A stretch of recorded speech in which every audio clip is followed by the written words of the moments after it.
The guns of World War I had finally fallen silent. Millions were dead. The world promised never again.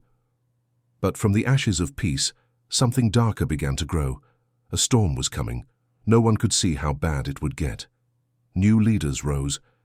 Angry, loud, dangerous. They promised to make their countries strong again, no matter the cost. And one by one, the world ignored the warnings. In 1939, the world broke again, but this time the war would go farther, last longer, kill more people than anyone thought possible. This is the story of World War II. How it started, how it spread, how it changed the world forever. You've heard about the war, but not like this. Let's begin. Chapter 1. The Ashes of War. World War I ended in 1918. It was called the War to End All Wars, but it didn't. It only ended with silence, pain, and a broken world. Across Europe, millions were dead. Cities were in ruins. Families had lost fathers, sons, brothers. An entire generation was gone. People hoped it was finally over. But the peace that followed didn't heal anything. It just made things worse.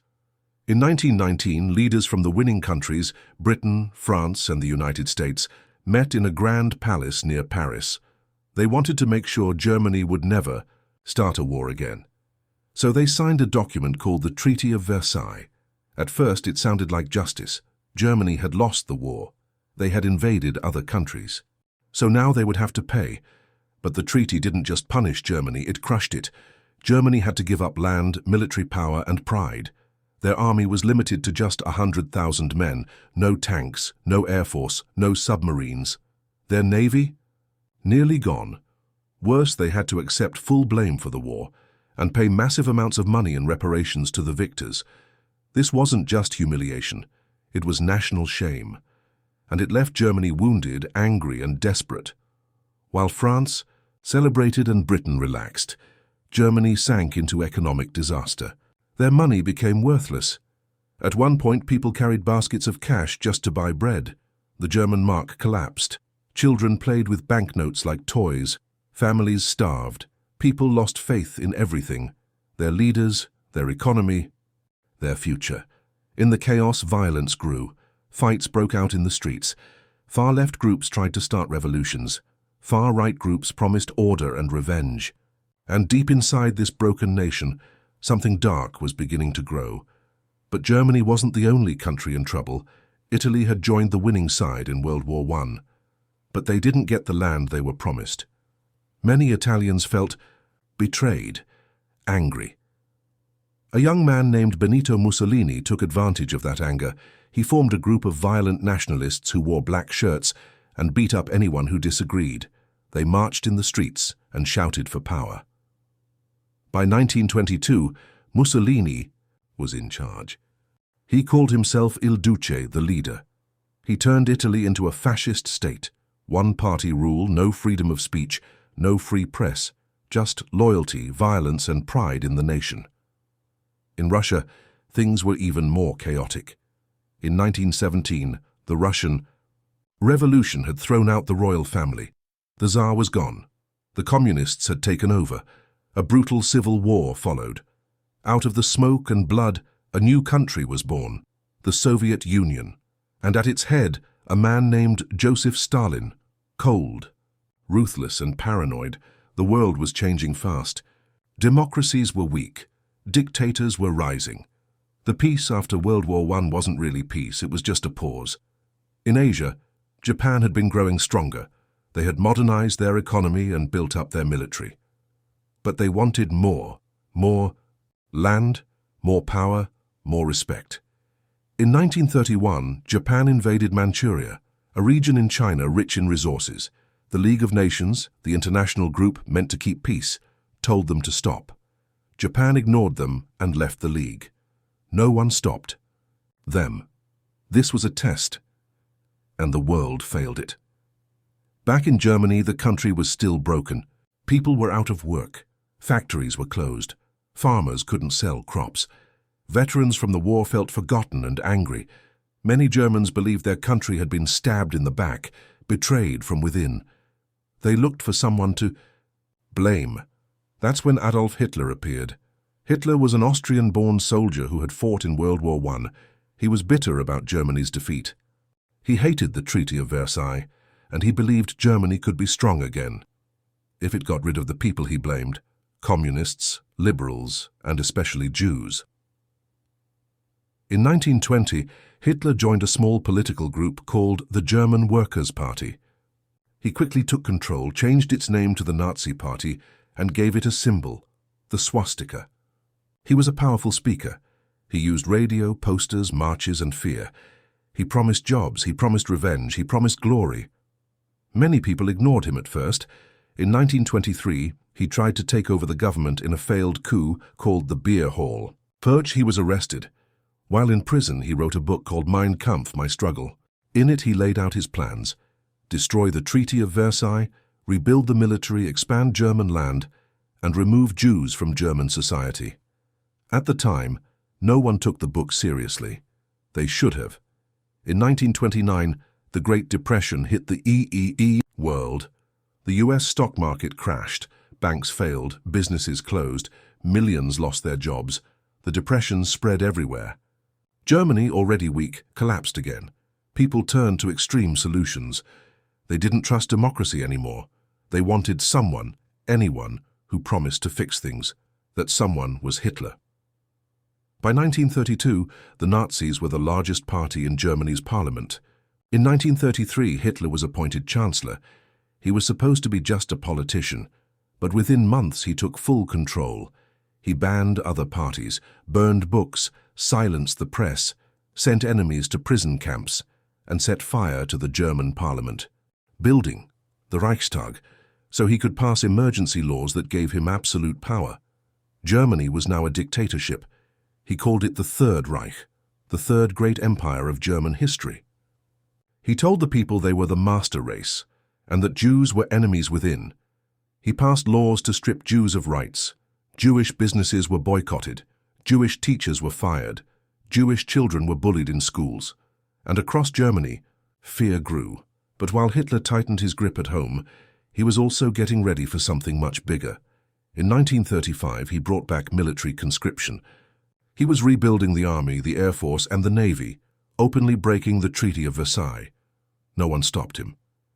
In 1936, he sent troops into the Rhineland, a demilitarized zone near France. He wasn't supposed to. But again, no one stopped him. That same year, Hitler and Mussolini signed a deal. They called it the Rome-Berlin Axis, a new alliance between fascist powers.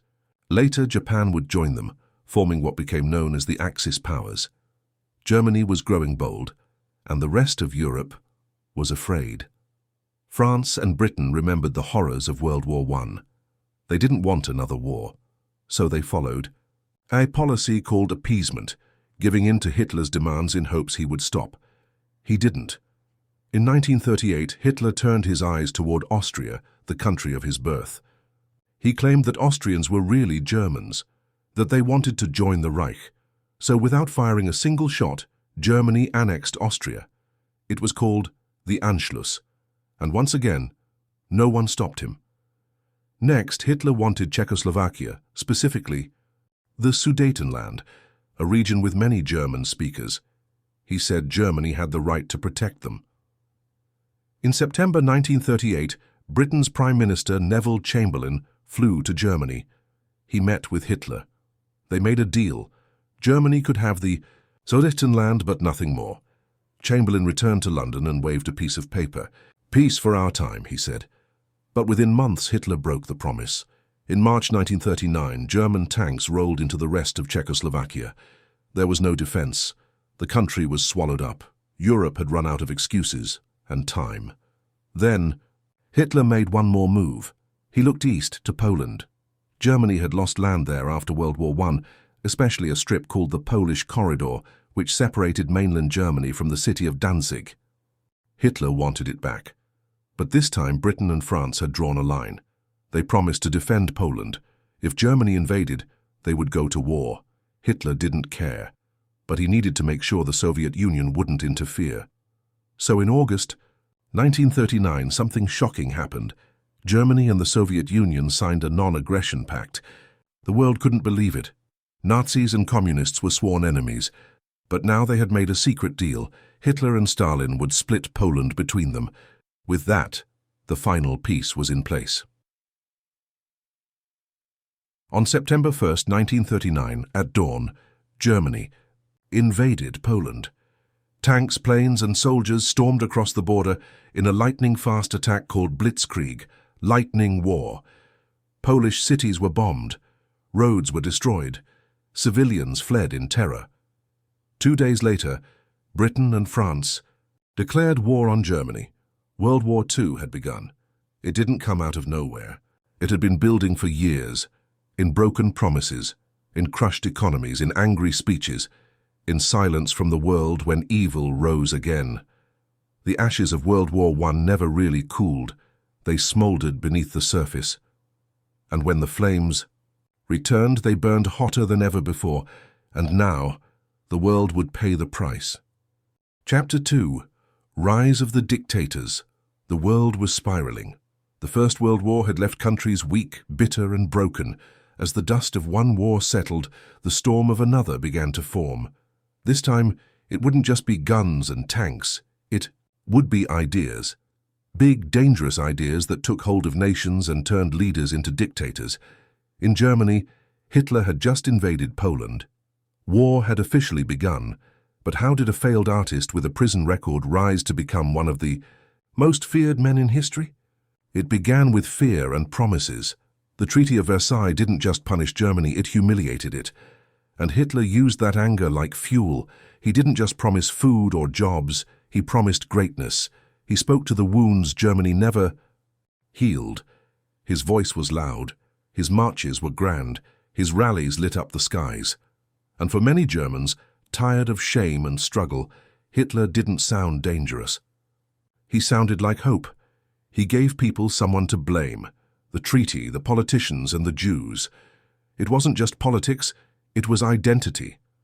Under the Nazis, being German meant being obedient, proud, and pure. Everything else was the enemy. Books were burned. Teachers were replaced. Children sang Nazi songs in school. Propaganda filled radios and posters. Hitler wasn't just a leader. He became a symbol. And symbols are powerful. But Hitler wasn't alone. In Italy, Benito Mussolini had already shown the world what fascism looked like. He had taken power a decade earlier. Like Hitler, Mussolini hated communism. He believed in one-party rule, total. Loyalty and violence as a tool. Trains ran on time, speeches were loud, enemies vanished. He promised to rebuild the Roman Empire, not with ideas, but with war. He sent Italian troops to invade Ethiopia in 1935, poison gas, machine guns, planes, bombing villages. The world watched, horrified, but didn't act. It sent a message. Aggression worked. And no one would stop it. In Germany, Hitler paid attention. He saw that Mussolini could break rules and win. He saw that the League of Nations, the world's peacekeepers, were weak. So he pushed further. Then came the Spanish Civil War in 1936. Spain was tearing itself apart. On one side were elected leaders, backed by workers and leftists. On the other were military generals and nationalists, backed by fascists and conservatives. Hitler and Mussolini sent weapons, tanks, planes, and even soldiers to help the nationalists. They used Spain as a test, a rehearsal, to see how modern war would play out. The city of Guernica was bombed by German planes. Civilians burned alive. It was one of the first times the world saw what air war really meant. No trenches, no front lines, just terror from the sky. Meanwhile, the Soviet Union sent help to the other side, the Spanish Republic. Stalin wasn't trying to protect democracy. He was trying to protect communism. Like Hitler and Mussolini, Stalin believed in total control. But his ideology was different. Communism promised equality, a world without rich or poor, a world owned by the workers. But under Stalin, that dream turned into fear. After Lenin's death, Stalin took power. He ruled the Soviet Union with iron and ice. Millions were forced into labor camps. Farmers were ordered to give up their land to the state. Those who resisted were executed or starved. Entire villages vanished. He crushed political opponents. He rewrote history. He even erased people from photographs. And no one could speak out. The walls had ears. Neighbors betrayed each other. Children were taught to report their parents. But Stalin also built things: factories, power plants, roads. He turned a poor rural country into an industrial giant, but at a terrible price. By the time war arrived, Stalin had turned the Soviet Union into a machine, cold, efficient, ruthless. On the other side of the world, another power was rising. Japan had become a modern empire. They had beaten Russia in the war. They had taken colonies. But now they wanted more, and they didn't believe in democracy. They believed in the emperor. The military grew stronger. Generals took over politics. And in 1931, Japan invaded Manchuria, a rich region in China. They set up a puppet government and called it Manchukuo. It was just the beginning. In 1937, Japan launched a full invasion of China. Cities burned. Civilians were massacred. In Nanking, Japanese soldiers killed hundreds of thousands, men, women, and children, in just weeks. It became one of the darkest chapters in modern history. The world knew. But again, it did nothing. While democracies like Britain and France held elections and debated, the dictators moved fast. They didn't ask for permission. They didn't care about the law. They didn't wait. They had three things in common: total power, violent nationalism, and the belief that they were chosen to reshape the world. Fascism, communism, militarism, they were all different, but they shared one thing: they crushed freedom. In Germany, Jews were stripped of rights. Businesses were destroyed. People were arrested just for being who they were. In 1938, the Nazis unleashed Kristallnacht, the night of broken glass. Synagogues burned. Jewish homes and shops were smashed. Thousands were sent to camps, and still the world stayed quiet. In Italy, Mussolini passed racial laws too. He joined Hitler in blaming Jews, communists, and anyone not fitting the fascist mold. In the Soviet Union, Stalin's purges reached their peak. Soldiers, scientists, poets, anyone who even seemed suspicious, were executed or sent to Siberia. In Tui, Japan, military schools trained boys to die for the emperor. Dissent was crushed. Expansion was celebrated. Meanwhile, democracy was on the defense.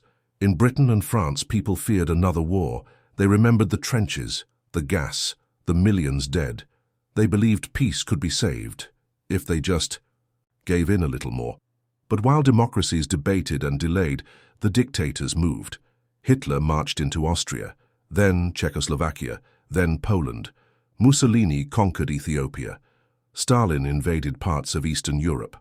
Japan burned through China, and in every country they touched, freedom died a little more. What made this new war so dangerous wasn't just tanks and bombs, it was belief. These weren't just armies. They were movements. They believed they were building a better world, a world ruled by the strong, the pure, the chosen. Everyone else, they were obstacles or enemies. People followed out of fear, but also out of faith. Many believed what they were told. Others stayed silent, hoping they would be spared. But silence doesn't stop dictators. It feeds them. So as 1939 turned into 1940, the world stood at a cliff's edge. Hitler, Mussolini, Stalin, and the militarists in Japan had torn up treaties, crushed dissent, invaded neighbors, and rewritten reality. Their flags flew high. Their armies marched in perfect lines. Their people cheered or else. And democracy, it was gasping for air. The United States was still neutral. Britain and France had declared war but had yet to fight back. Other countries were either taken or too small to resist. The map of the world was changing. Borders were disappearing. Leaders were falling. Old rules no longer applied. This wasn't just a battle of weapons. It was a battle of ideas. Fascism told people that the nation mattered more than the individual, that strength, order, and unity were everything, that violence was noble. Communism told people that history was a class struggle, that the rich had to fall, that the state must control all. Democracy in its purest form told people they had rights, that leaders served the people, not ruled them, that truth mattered, that the law mattered, But now those beliefs were colliding in speeches, in marches, in gunfire, and the people caught in the middle, civilians, children, families. They were the ones who would suffer most. The world didn't fall into war by accident. It was pulled into it by men who promised greatness, by systems that demanded control, and by silence from those who hoped danger would pass them by. But it didn't. The rise of the dictators wasn't just a chapter in history, it was a warning. And soon, the world would learn what happens when power has no limits. Chapter 3. The world watches, then turns away. The dictators were rising. Their armies were marching. Their speeches were filled with fire. And the world was watching. But watching isn't the same as stopping. Germany had torn up the Treaty of Versailles. Hitler rebuilt his army, sent troops into the Rhineland, and then swallowed Austria. Mussolini had crushed Ethiopia. Japan had invaded China and committed unspeakable horrors. Stalin was purging his own people and taking land through fear. All of this happened before the world said a single real no. The warning signs were clear, the alarms were ringing, but instead of action, there was hesitation. Instead of resistance, there was a word that history would never forget: appeasement. Appeasement meant trying to keep peace by giving the bullies what they wanted. It meant avoiding conflict at any cost, even if it meant feeding the fire just to stop the smoke. And it started with fear. The First World War had left deep scars. Millions had died. Cities had burned. Families had been destroyed. The people of Britain, France, and much of the West were terrified of another war. Politicians promised peace, not because they believed the dictators could be trusted, but because they didn't know what else to do. They weren't ready. Their economies were still recovering. Their people didn't want more bloodshed. So when Hitler pushed boundaries, leaders looked the other way. They called him a threat, but one they could manage. But Hitler wasn't looking for management. He was looking for expansion. He wanted land. He wanted power. He wanted revenge. And he believed it was his destiny. So he moved forward, bold, calculated, and aggressive. And as he moved, the world kept stepping back. One of the earliest signs of this global silence came in Spain. In 1936, Spain exploded into civil war. The country was split. On one side were the Republicans, supported by leftists, workers, and those who believed in democracy. On the other were the nationalists, led by General Francisco Franco and backed by monarchists, fascists, and the military. To many, it looked like just a civil war. But it wasn't. It was a warning. Hitler and Mussolini saw Spain as a chance to test their weapons, their armies, and their ideas. They sent tanks, planes, and soldiers to support Franco. It wasn't just aid, it was practice. They wanted to see how modern war worked, and they wanted a friend in Western Europe. On the other side, the Soviet Union sent weapons and advisors to support the Republicans. Stalin didn't care about Spanish democracy.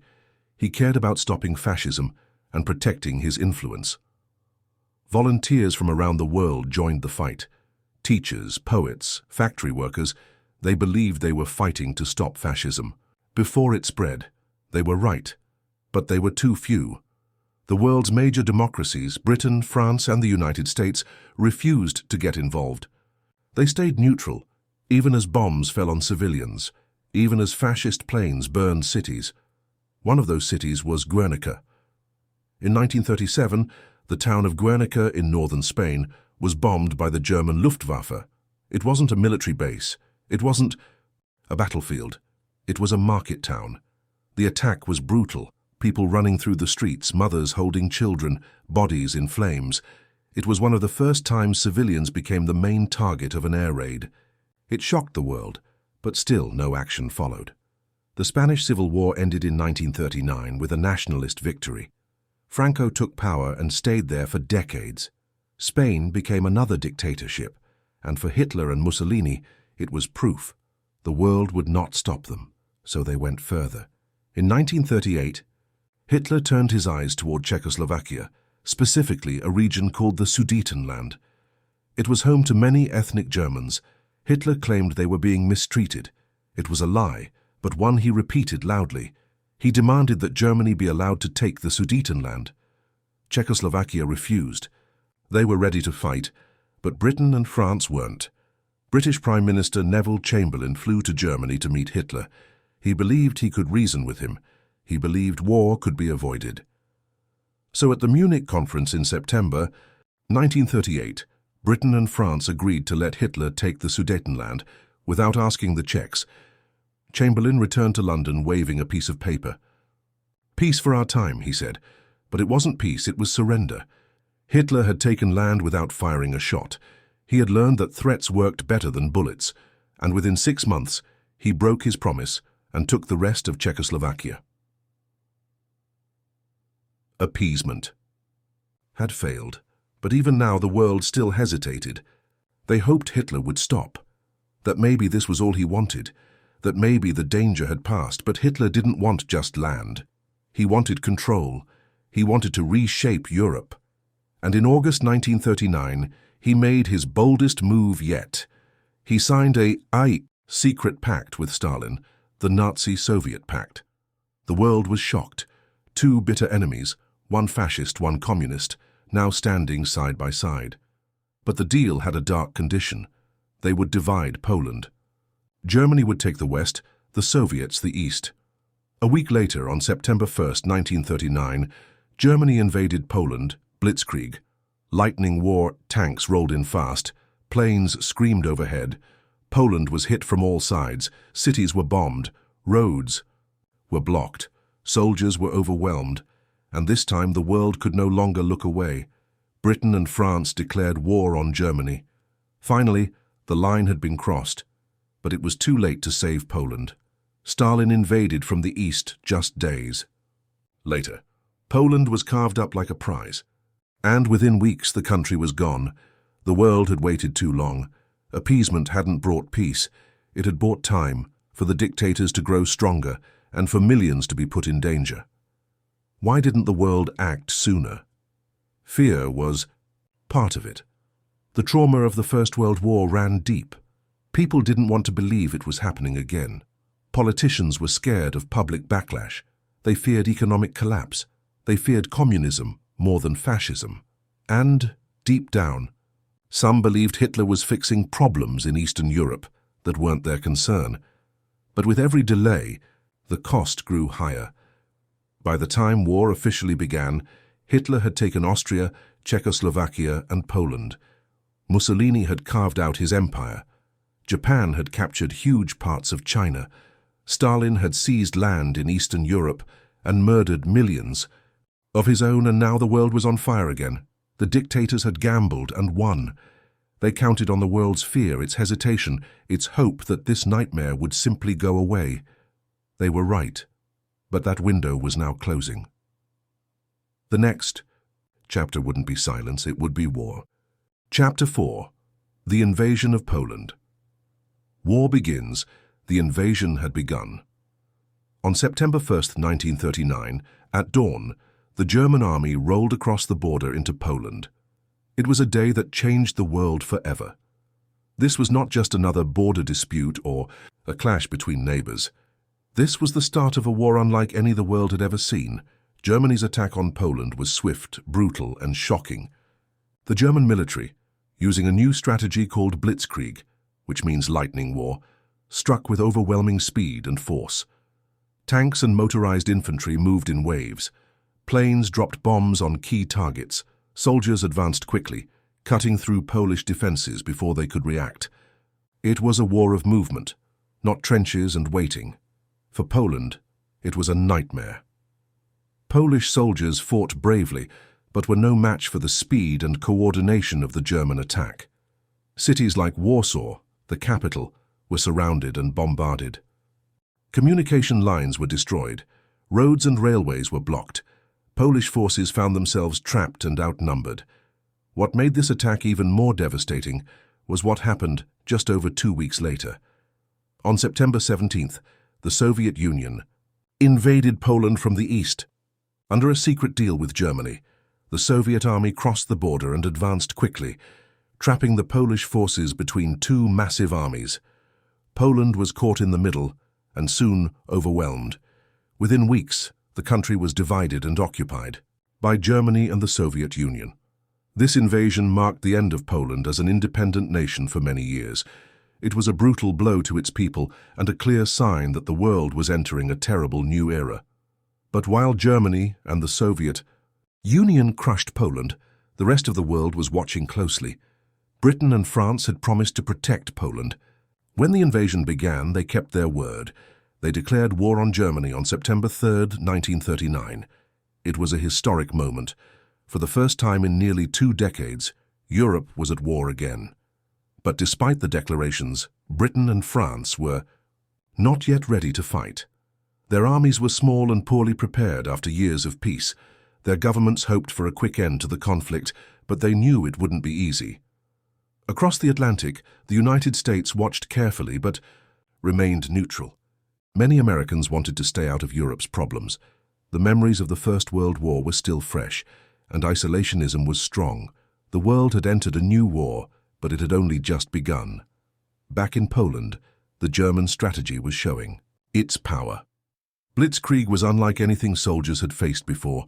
Instead of slow, grinding battles, it was fast and overwhelming. It combined airpower, tanks and infantry, moving together to break enemy lines quickly. The German Luftwaffe, their air force, was crucial.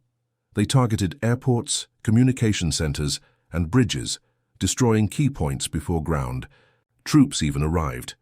This left the Polish defenders confused and unable to organize a proper defense. In the first hours of the war, Polish airfields were bombed heavily, many planes destroyed on the ground.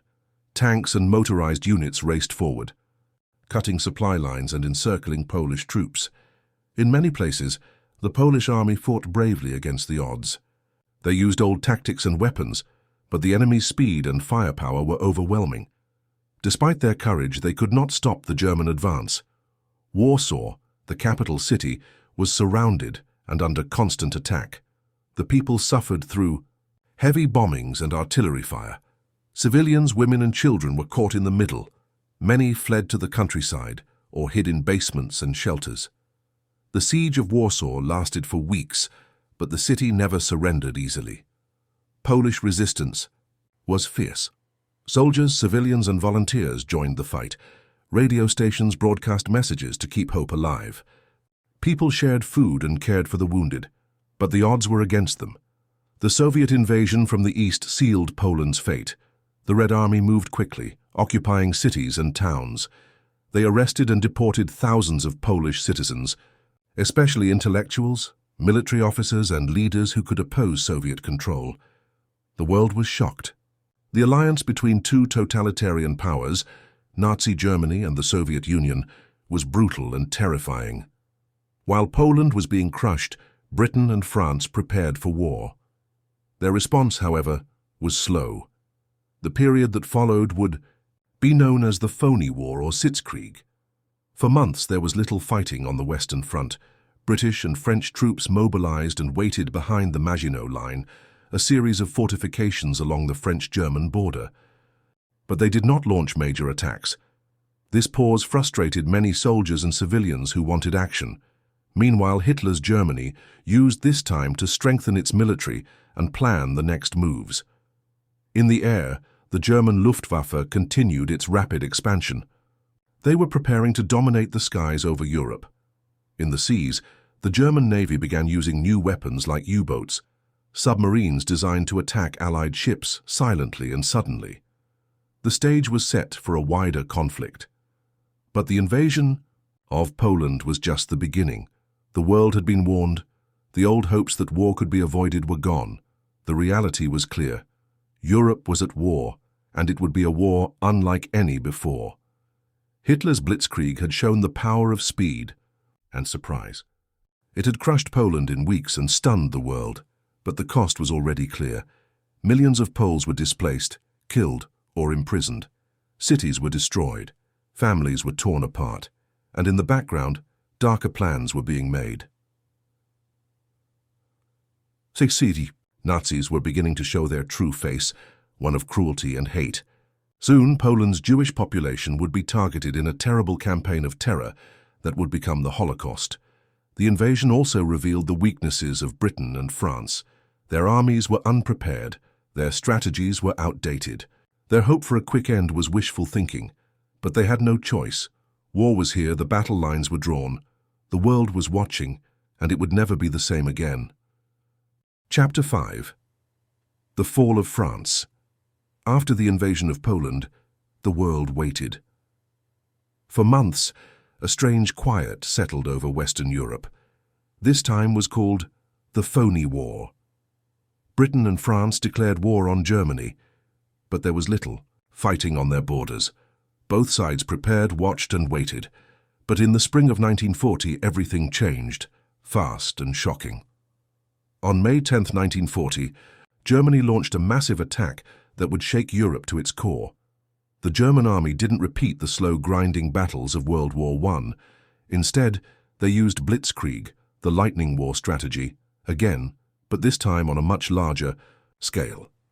The attack started in the west, with Germany invading Belgium, the Netherlands and Luxembourg. These countries were quickly overwhelmed. Their goal was clear: break through to France and defeat it before Britain could properly respond. The German plan was clever and ruthless. Instead of attacking the heavily fortified French defences along the Maginot Line, which the French believed was their strongest protection, Germany sent its main forces through the dense forests of the Ardennes. The French thought the Ardennes were impossible for tanks and large forces to cross quickly. This was a deadly mistake. German panzer divisions rolled through the Ardennes with surprising speed, cutting off French and British forces who had moved into Belgium to meet the enemy. This rapid advance trapped tens of thousands of Allied soldiers between the German army and the sea. The situation became desperate. The British Expeditionary Force and large parts of the French army found themselves surrounded near the coastal town of Dunkirk in northern France. With German tanks closing in, it seemed that a massive defeat was certain. But then something unexpected happened, a miracle at Dunkirk. Between May 26th and June 4th, 1940, an incredible evacuation took place. Over 300,000 British, French and Belgian soldiers were rescued from the beaches of Dunkirk and brought safely across the English Channel. This was no ordinary evacuation.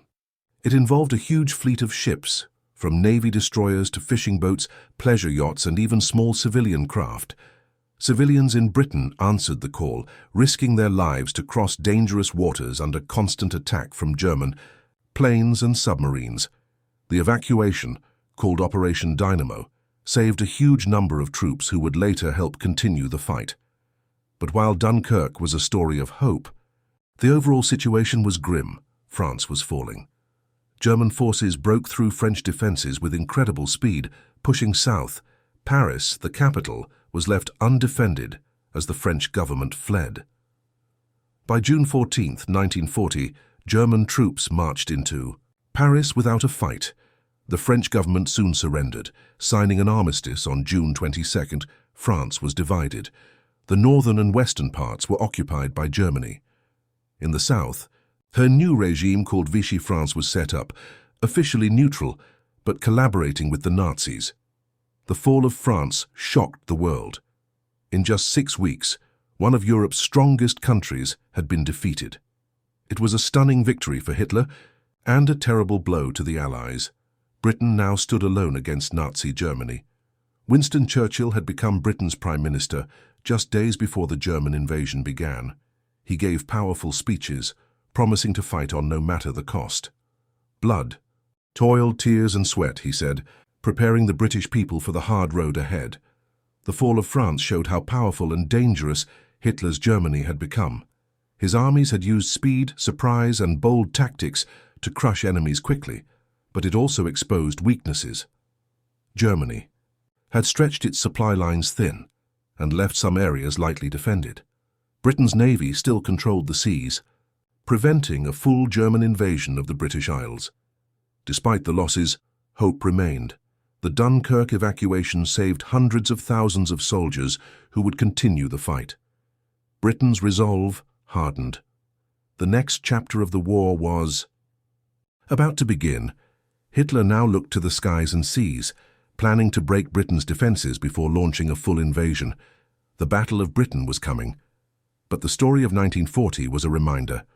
War could be fast, brutal, and unpredictable. It had changed Europe forever. The old world was gone. A new, darker world had arrived. Chapter 6. The Battle of Britain. France had fallen. Most of Europe was now under Nazi control. Hitler's armies stretched from the Atlantic Ocean to the borders of the Soviet Union. Only one major power remained standing in Western Europe: Britain.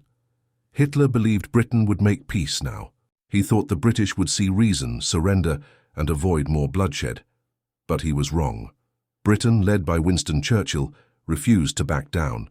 Instead of peace talks, Churchill answered with powerful words: "We shall fight on the beaches, we shall fight on the landing grounds, we shall fight in the fields and in the streets. We shall never surrender." Germany could not invade Britain right away. The English Channel stood in the way. To cross it, Germany first needed to destroy Britain's air power. Without control of the skies, an invasion by sea would be suicide. So, Hitler gave the order: defeat the Royal Air Force, the RAF. What followed was one of the most important air battles in history. It became known as the Battle of Britain. It began in July 1940. The German Air Force, the Luftwaffe, launched waves of attacks across the skies of southern England. At first, their targets were ships in the Channel, radar stations and airfields. Their goal was to weaken the RAF's ability to fight back. British pilots scrambled to intercept them, flying in tight formations in fast, agile fighter planes like the Spitfire and the Hurricane. They flew day after day, sometimes 5 or 6 missions in one day, racing to defend their country.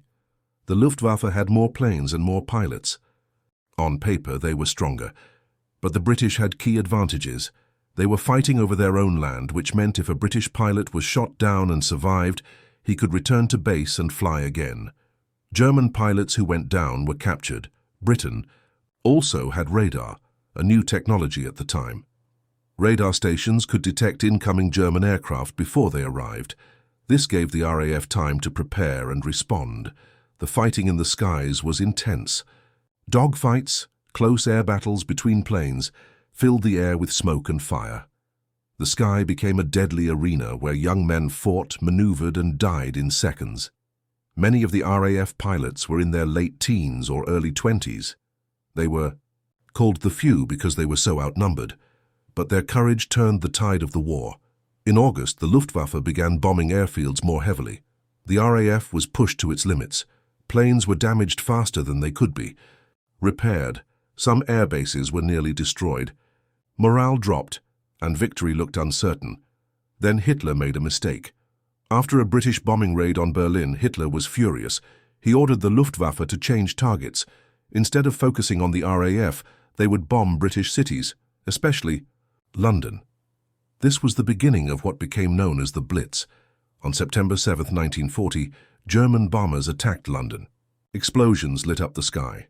Fires spread. Entire neighborhoods were destroyed. The bombing didn't stop for days. For the next 8 months, German aircraft dropped bombs on British cities night after night. Civilians took shelter in underground stations. Families slept on train platforms deep beneath the city. Children were evacuated to the countryside.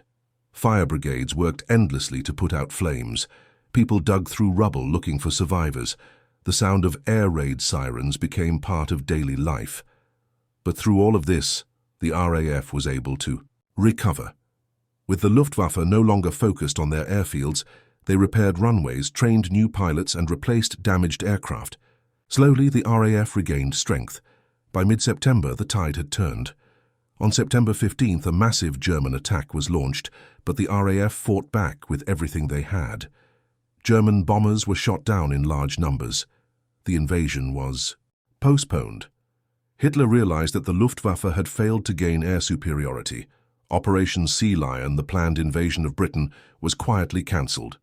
Germany would not cross the Channel. The Battle of Britain was over. It was the first major defeat for Nazi Germany. It was also the first battle in history fought entirely in the air.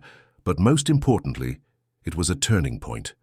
Until now, Hitler had won almost everything. Country after country had fallen. But here, a small group of young pilots, supported by a nation refusing to give up, had stood their ground. Churchill later said, Never in the field of human conflict was so much owed by so many to so few. The victory didn't mean the war was over. Far from it. But it meant that Britain had survived. It remained a base from which future liberation could begin. It was a light in the darkness. The Blitz continued for months. More than 40,000 civilians were killed. Entire cities were scarred. But the people never gave in. They showed resilience that inspired the world. Bomb shelters became homes. Songs and radio shows kept spirits up. Children played in rubble-strewn streets. Life went on. That quiet bravery, millions refusing to break under constant danger, was its own kind of heroism. The Luftwaffe eventually shifted focus. Bombers were moved to prepare for a new campaign in the east against the Soviet Union. But the scars of the Blitz would remain on Britain for years. In the ashes of bombed-out buildings, hope still lived. This chapter of the war proved something powerful. Hitler could be stopped. Courage, technology, and unity could stand against overwhelming force. Britain's stand changed the course of history. It was no longer a war of quick victories. It was now a test of will, of endurance, and of spirit. And the world was watching the tie. Next battles would be even bigger. Across the ocean, another giant was beginning to stir. The United States had not yet entered the war, but its people were paying attention.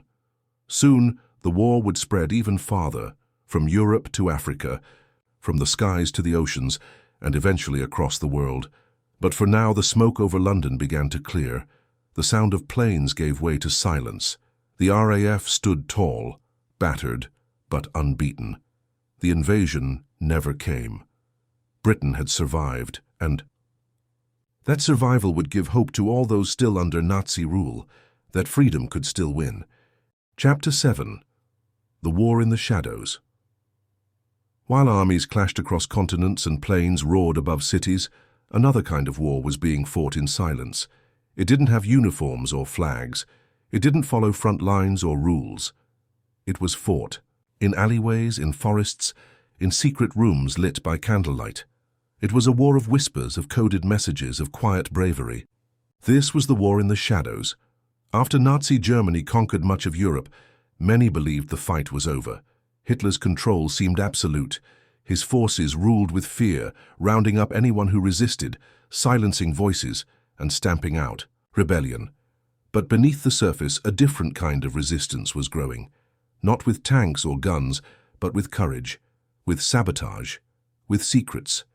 In countries like France, Poland, the Netherlands, Norway, and Belgium, ordinary people refused to stay silent. They watched German patrols walk their streets and saw their countries change overnight. But they chose to resist, often at great personal risk. Teachers, farmers, shopkeepers, students, anyone could become part of the resistance. Anyone could choose to fight back in small, powerful ways. In France, resistance networks began as small groups. They would distribute leaflets, spread news the Nazis wanted to hide, and pass along radio broadcasts from Britain. They painted symbols of defiance on walls. They helped downed Allied pilots escape across borders. And they kept going, even when court members were tortured or killed. One of the most dangerous missions for these groups was sabotage. They would blow up train tracks used to transport German troops. They'd cut telephone wires, damage factories producing weapons, and even poison fuel supplies. Every act, no matter how small, slowed the Nazi war machine. The Gestapo, Hitler's secret police, hunted them relentlessly. Informants lurked everywhere. One careless word could lead to arrest. Entire families disappeared overnight. But the resistance kept growing, fueled by anger, loss, and hope. In Poland, resistance was even more organized. The Polish underground army was one of the largest in Europe. They ran secret schools, published underground newspapers, and carried out daring raids against German targets. They even had spies reporting German troop movements to the Allies. One of the most powerful acts of Polish resistance was the Warsaw Uprising in 1944. Thousands of fighters rose up against the German occupiers, hoping to liberate the capital before the Soviets arrived. For weeks they held the city, using homemade weapons and sheer determination. But the uprising was crushed, and the city was left in ruins. Still, the world had seen their courage. Resistance wasn't limited to Europe. In Yugoslavia, partisans led by Josip Broz Tito waged a brutal guerrilla war against the Nazis and their allies. In Greece and Albania, mountain fighters launched ambushes, destroyed bridges, and harassed German forces at every turn. Meanwhile, in the heart of Nazi Germany, even some Germans resisted. Groups like the White Rose, made up of students and professors, printed leaflets calling for an end to the war and the regime. They were arrested and executed, but their message lived on. And then there were the spies. Espionage became one of the most vital and dangerous parts of the war. The British intelligence service, MI6, and the American OSS, the forerunner of the CIA, trained agents to operate behind enemy lines. These men and women were dropped by parachute into occupied territories, carrying radios, money, and fake papers. Their missions were to link up with local resistance groups, send back intelligence, and coordinate sabotage. Many of these agents were women. One of the most famous was Virginia Hall, an American who worked for the British Special Operations Executive. With a wooden leg and fluent French, she evaded the Gestapo for years, organizing networks, training fighters, and helping hundreds escape. The Nazis called her the most dangerous Allied spy.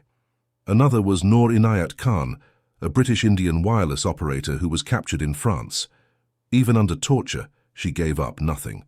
She was executed in Dachau, but her silence saved many lives. The risks were enormous.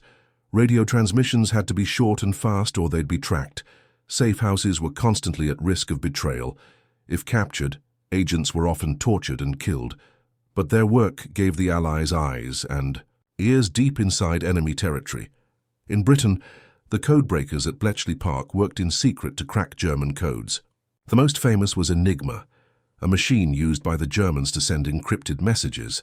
It was believed unbreakable, but thanks to brilliant minds like Alan Turing and a team of mathematicians and linguists, the Allies broke the code. They could now read German military plans, sometimes before German commanders on the front lines. The work at Bletchley Park was hidden from the public for decades, but historians now believe it may have shortened the war by years. Across the Atlantic, the Americans were also building their spy networks. They trained agents, created forged documents, and even designed exploding cigars and invisible ink. In Asia, spies tracked Japanese troop movements, helped guerrilla fighters, and coordinated resistance in occupied territories like the Philippines and Burma. In Germany, not all resistance came from citizens. Some came from inside the military. In 1944, a group of German officers plotted to assassinate Hitler and take control of the government. They planted a bomb in his headquarters. The bomb exploded, but Hitler survived. The plot failed. Many were executed in its aftermath. But it showed that even within Hitler's circle, some were willing to risk everything to stop him. All of this, the resistance, the sabotage, the espionage, was not just about small victories. It tied down German troops who might have fought on the front lines. It disrupted supply lines. It gave the Allies crucial information. And most of all, it gave hope. For people living under Nazi rule, knowing that someone was fighting back, even in secret, made a difference. It reminded them that the Nazi grip was not absolute. That courage could bloom even in the darkest times. The war in the shadows wasn't always glorious. It was filled with betrayal, loss, and pain. Resistance fighters were often executed without trial. Families were punished. Villages were burned in retaliation. The cost was high, but still, they fought. And when the Allies finally began liberating Europe, they weren't alone. The resistance rose up in every country, guiding troops, cutting off German retreats, and reclaiming cities. In France, resistance fighters helped free Paris. In Italy, partisans captured and executed Mussolini. All over Europe, the war in the seas, shadows burst into the light. This hidden war didn't win headlines like D-Day or Stalingrad, but without it, the bigger victories might not have happened. It showed that even under occupation, even under fear, people could choose to resist. That the human spirit could refuse to be broken. And so, while tanks rolled across battlefields and leaders gave speeches, Ordinary people, in basements and forests and quiet streets, changed history in silence. Their stories remind us that heroism doesn't always wear a uniform. Sometimes it carries a message through the night. Sometimes it lights a fuse in the dark.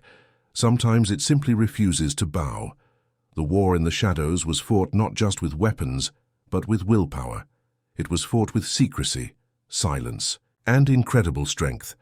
And as the world moved toward full-scale global war, this resistance laid the groundwork for something greater.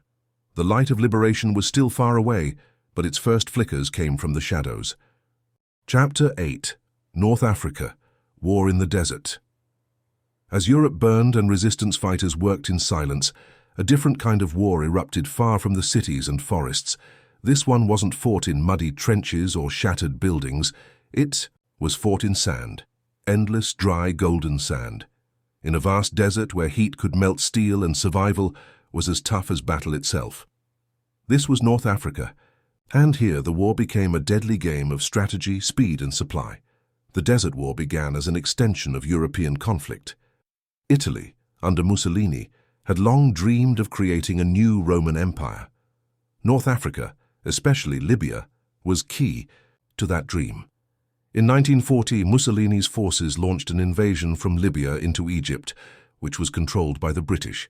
He hoped for a quick victory, but the desert had other plans. The British struck back hard. Their counterattack pushed the Italians hundreds of miles back, capturing thousands of prisoners. Mussolini's army was humiliated. To avoid total collapse, he turned to Hitler for help. And Hitler answered by sending one of his most brilliant generals, Erwin Rommel. Rommel was already a legend from his victories in France.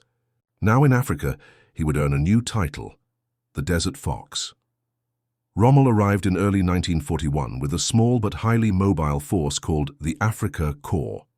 He understood desert warfare better than most. He moved fast, attacked unexpectedly, and used the open landscape to outflank and surprise. His tanks kicked up dust storms that confused enemies and masked his movements. He didn't wait to be ready. He attacked and kept attacking. In just weeks, Rommel turned the tide. He pushed the British all the way back to the Egyptian border. His tactics were bold, almost reckless, but they worked. He became a hero back, home in Germany, and earned the respect of both friend and foe.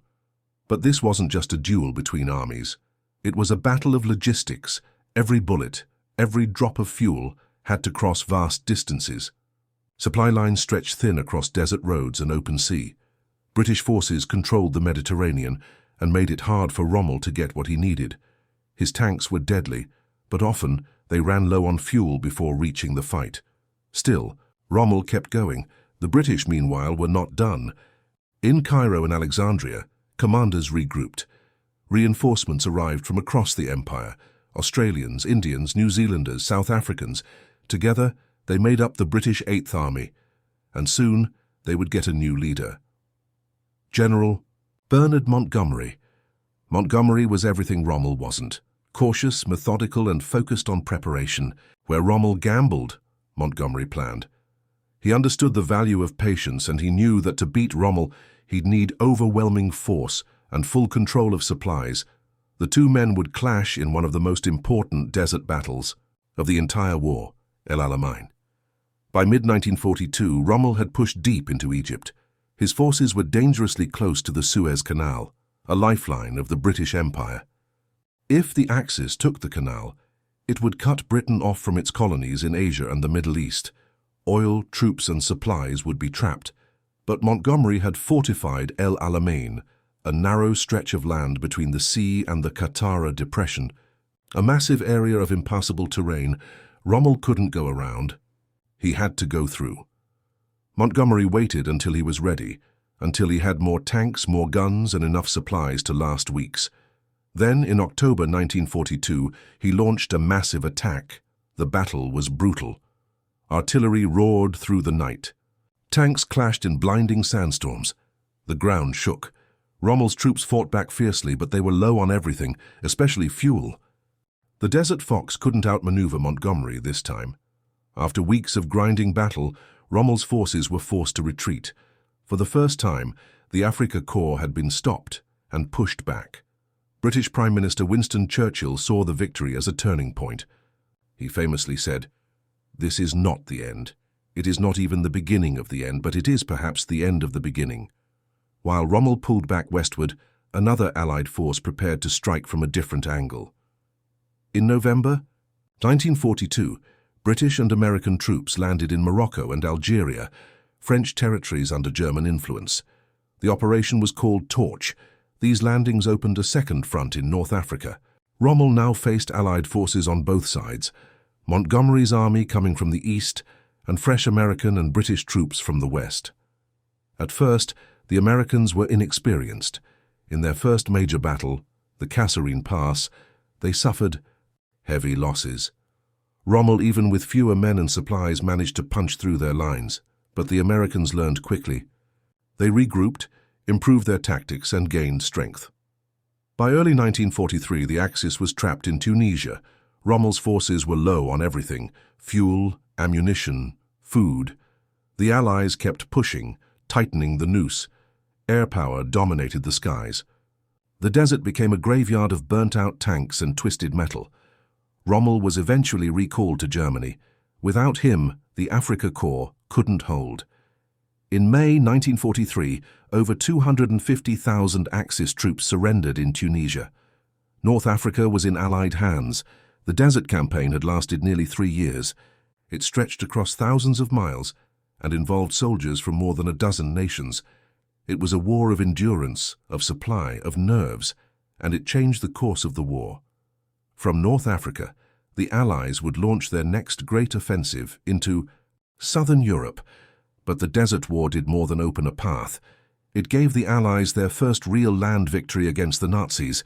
It proved that Hitler's forces could be beaten, and it showed that unity between nations, Britain, America, and others, could work. It also produced stories of incredible bravery: mechanics who repaired tanks in scorching heat, medics who treated wounded soldiers under fire, pilots who flew missions across endless sand with no landmarks to guide them, and infantry who fought under a blazing sun, knowing that death could come from a sniper or simply from thirst. The war in North Africa wasn't as famous as Normandy or Stalingrad, but it mattered. Every mile taken in the desert was a step closer to Europe. Every victory there brought hope to a world still trapped in darkness, and for those who fought, the memories never faded. They remembered the blinding glare of sun off sand, the silence between battles, the burning wreckage, the comrades lost. The desert was vast, cruel, and indifferent, but in it, men proved what they were made of. They adapted, survived, and overcame. Against the odds, they turned the tide. North Africa had been just one front, but it reminded the world of something important. The Axis could be pushed back. The war would still take years and many more lives, but momentum had begun to shift. From the burning sands of Libya and Egypt to the hills of Tunisia, the Allies had learned how to fight and how to win. The Desert War was over, but the battle for Europe was just beginning. Chapter 9: Operation Barbarossa. Hitler turns east. The war in North Africa had shown the world that the Axis could be stopped. Rommel had been pushed back. The Allies had claimed a victory in the sands. But while tanks clashed in the desert, something far greater, far darker was building in the east. Back in Europe, Hitler had set his eyes on the Soviet Union. For years, the Nazi-Soviet pact had held. It was a deal of convenience, nothing more. Hitler didn't trust Stalin and Stalin didn't trust Hitler, but they had stayed out of each other's way.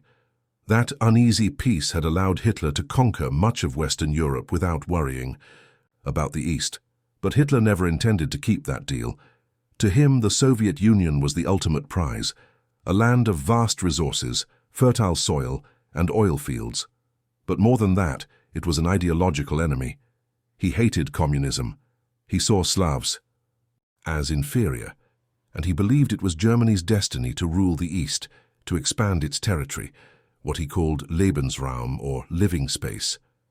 So in the early morning of June 22, 1941, Hitler launched Operation Barbarossa, the largest land invasion in history. Over 3 million German soldiers, along with troops from Italy, Romania, Finland, and others, crossed the border into the Soviet Union. Thousands of tanks, planes, and artillery followed. It was a surprise attack, swift, brutal, and overwhelming. The Soviet forces were caught off guard. Despite warnings from spies and deserters, Stalin refused to believe Hitler would betray him. Even when German planes began bombing Soviet airfields, some officers thought it was a mistake, but it wasn't. The Nazis struck along a wide front, stretching from the Baltic Sea in the north to the Black Sea in the south. Their plan was fast and deadly, to crush the Soviet army in weeks.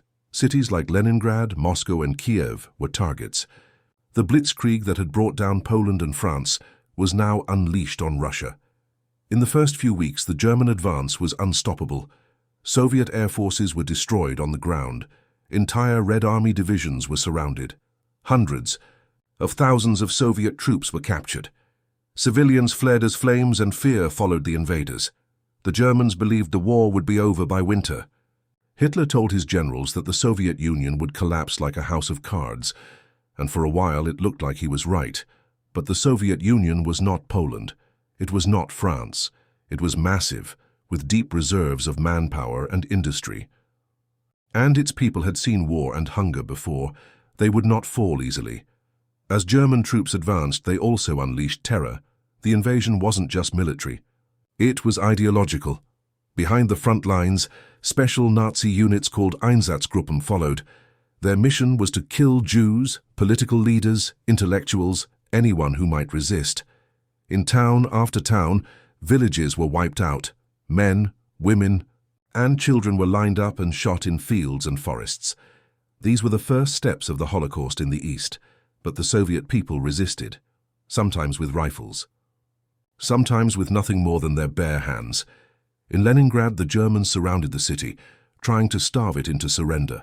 For 900 days, the people held out.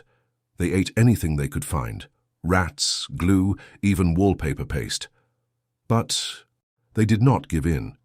In Moscow, Stalin refused to leave. As the Germans approached, he stayed in the capital and ordered the defense of the city. In the freezing mud of October and November, Soviet troops fought back. Reinforcements from Siberia, tough winter-trained soldiers, helped turn the tide. And for the first time, the German advance stalled. Winter came, and it was brutal. The Germans had not prepared for the cold. They believed the war would be won by then. Their soldiers lacked winter clothing. Tanks and trucks froze, weapons jammed, snow fell deep. Temperatures dropped to 30 degrees C and lower. Frostbite spread through the ranks. The same fate that had crushed Napoleon's army now began to choke Hitler's. Meanwhile, Soviet factories, far beyond the Urals, kept producing. Trains carried tanks, guns, and supplies from the east. The Red Army rebuilt itself with staggering speed. And Soviet civilians, driven by desperation and patriotism, dug trenches, built defenses, and joined militias. By December 1941, just as German forces reached the outskirts of Moscow, the Soviets struck back. Their counterattack shocked the Germans. Pushed back by cold, hunger, and fierce resistance, Hitler's troops were forced to retreat for the first time. But Hitler refused to give up. He replaced generals, ordered his men to hold positions at all costs. There would be no retreat, no surrender. Not an inch of ground without a fight. The Eastern Front had become a grinding, bloody war of attrition. One city, one village, one river at a time. It was no longer Blitzkrieg, it was survival, and it was total war. Both sides threw everything they had into the fight. Civilians were caught in the middle. Entire towns vanished. Farmlands were burned. Roads littered with corpses. Soldiers froze in foxholes while artillery thundered night and day. The scale of suffering was unlike anything the world had seen. Operation Barbarossa had failed to achieve its goal. The Soviet Union had not collapsed. Moscow had not fallen. But the cost was unimaginable. Millions of soldiers and civilians had died in just the first year. Cities were shattered, entire regions reduced to rubble. But Hitler would not stop. Still believed he could win, and Stalin. He had been shaken, he had made mistakes, but now he was determined. His people had suffered, but they had endured. The Red Army was growing stronger, smarter, and more determined to drive the invaders out. As 1942 began, the war in the East would only grow fiercer. The Germans would strike again, this time toward the south, toward a city on the Volga River, called Stalingrad. The world was beginning to understand that this war would not be short. It would not be clean. It would be a long, painful fight for survival. The deserts had been harsh, but the Eastern Front was hell on earth. Chapter 10. Siege and Suffering, Leningrad and Stalingrad. The eastern winds howled, bitter and unrelenting, across a land already soaked in blood. Operation Barbarossa had failed to crush the Soviet Union in a single blow.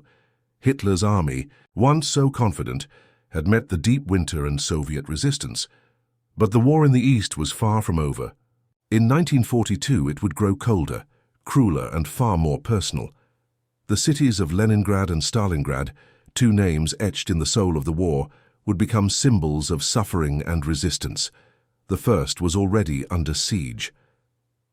Leningrad, the proud city on the Baltic Sea, had been surrounded by German and Finnish forces since September 1941.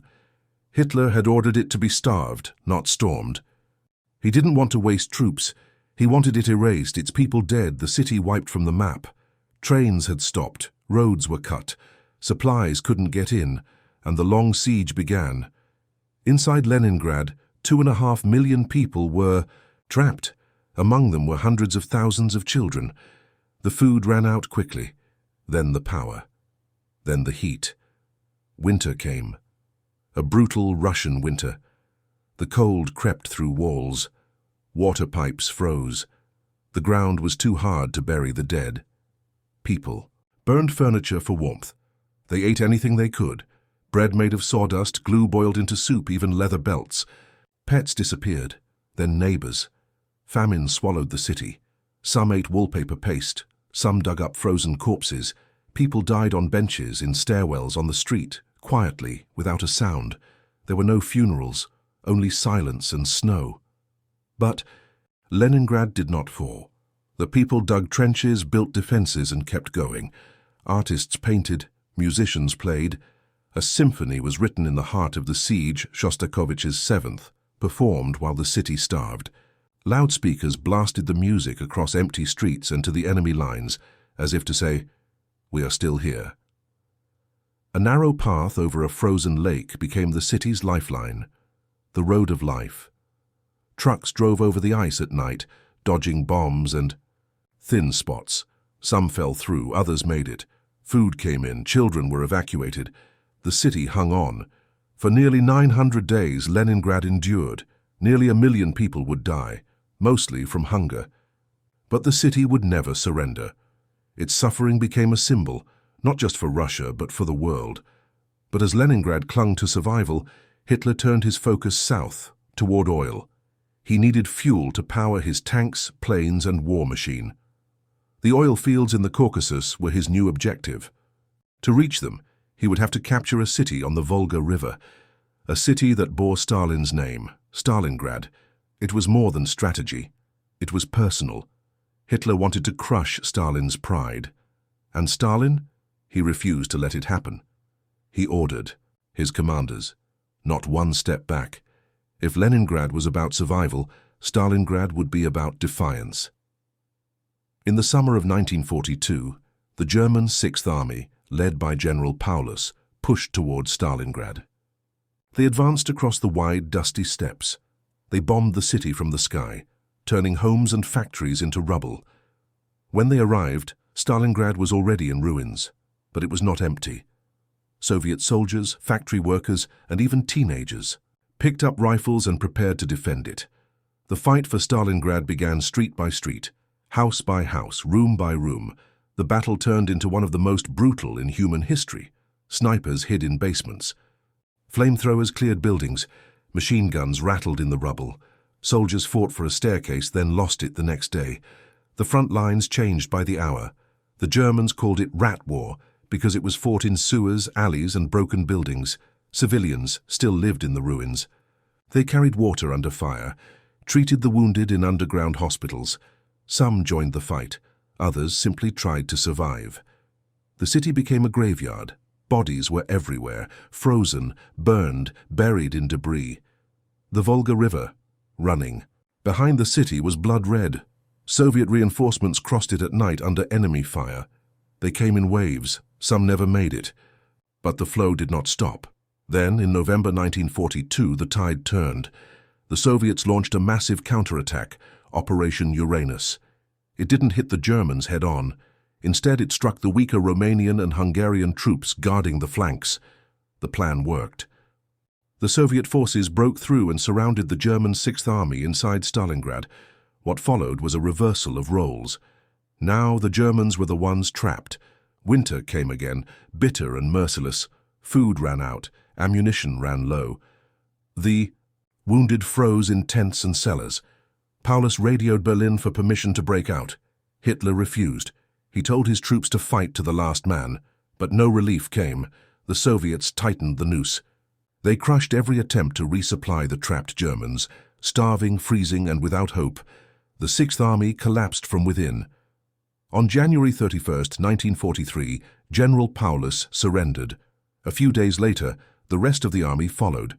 Nearly 300,000 German troops had entered Stalingrad. Less than 100,000 were taken prisoner. Only about 5,000 would ever return home. Stalingrad marked a turning point. For the first time, the German war machine had been decisively stopped. The myth of Nazi invincibility was broken. Across Europe, people took notice. Resistance grew. Hope sparked in places where there had been none. But the cost was unimaginable. Stalingrad had been destroyed. Over 2 million people, soldiers and civilians, were killed, wounded, or missing. Entire families vanished. Streets were nothing but ashes and bones. But the Soviet spirit had held. Stalin's order, not one step back, had become a brutal reality. As the German army began to retreat, the Red Army pushed forward. Slowly, painfully, the tide of war was turning. Leningrad still stood. Stalingrad had endured. The Eastern Front, once seen as a quick victory for Hitler, had become a graveyard for his dreams. In the years ahead, more cities would burn, more lives would be lost. But after Stalingrad, the world knew something had changed. The Nazi advance had been stopped. And now the long road to Berlin had begun. Chapter 11. The Sleeping Giant Awakes. Pearl Harbor, December 7th, 1941. A quiet Sunday morning. The Hawaiian sky was clear, the water calm, and most of the sailors at Pearl Harbor were still waking up, writing letters home, shaving, reading the paper, or just starting breakfast. It felt like any other peaceful day on the island. But beneath that stillness, across the Pacific Ocean, something terrible was already on its way. Hundreds of miles away, a fleet of Japanese warships, including 6 aircraft carriers, moved silently through the Pacific. On board, pilots tightened their flight suits, checked their gear, and climbed into planes marked with the rising sun. They had trained for months. They had been told this strike would stun the world, that America wouldn't expect it. And they were right. At exactly 7:55 a.m., the first wave of Japanese aircraft descended on Pearl Harbor. The attack came like lightning, no warning, no declaration. Just explosions, sirens, and smoke. The first bombs hit Battleship Row. The USS Arizona was struck by a massive armor-piercing bomb that ignited its ammunition stores. In seconds, the entire ship exploded into a fireball. Over 1,000 men died. In that single blast, some never even left their bunks. The USS Oklahoma was hit next. Torpedoes tore open her side, and she capsized quickly, trapping hundreds of sailors below deck. Some pounded on the steel from inside, waiting for help that wouldn't arrive in time. The harbor, once calm, was now full of fire, sinking ships, and cries for help. American anti-aircraft gunners rushed to their stations. Some fired from the ground with pistols and rifles. Others scrambled into planes, trying to get airborne. But the Japanese had the skies. Zeros screamed through the air, shooting down anything that moved. Fuel tanks ignited. Hangars burst into flames. The sky turned black with smoke. In just under 2 hours, more than 2,400 Americans were killed. Over 1,000 were wounded. 8 battleships were damaged or destroyed. Nearly 200 aircraft were gone. And yet the heart of the American Pacific Fleet, the aircraft carriers, were not in the harbor that day. They were out at sea. The Japanese had missed them. That detail, that twist of fate, would change everything. As the smoke cleared, the Japanese pilots flew back to their carriers, satisfied with the devastation they had caused. But they hadn't destroyed American morale. They had awakened it. The next day, President Franklin D. Roosevelt addressed the nation. He sat before Congress and the country, his voice steady, his words unforgettable. "Yesterday," he said, December 7th, 1941, a date which will live in infamy, the United States of America was suddenly and deliberately attacked by naval and air forces of the Empire of Japan. The room was silent. The nation listened. And when Roosevelt asked Congress to declare war, they did, almost unanimously. Just like that, America was in the war. But Pearl Harbor wasn't just an attack on a naval base. It was a message. It was Japan telling the world they were no longer in anyone's shadow. They believed they could take on the West, that they could dominate the Pacific, and for a while it seemed they could. The Japanese military struck across the Pacific like a tidal wave. Hours after Pearl Harbor, they hit the Philippines, then Guam, Wake Island, Hong Kong, Singapore. One by one, the dominoes fell. In just months, Japan had taken more territory than anyone thought possible. Their empire stretched from the Aleutian Islands in the north to the jungles of Southeast Asia. In the Philippines, American and Filipino soldiers fought bravely, but they were outgunned, outnumbered, and cut off. General Douglas MacArthur, the U.S. commander, was ordered to leave.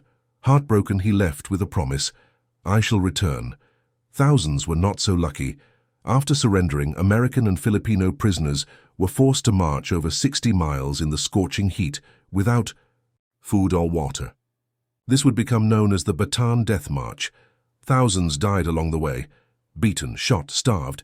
It was one of the war's earliest and cruelest tragedies, but if Japan thought America would stay down, they were wrong. The sleeping giant had awoken, and it was angry. In factories across the United States, production exploded.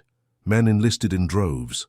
Women took over factory lines, building planes, tanks, and ships. Rosie the Riveter became a symbol of strength. In Detroit, Los Angeles, Chicago, cities turned into engines of war.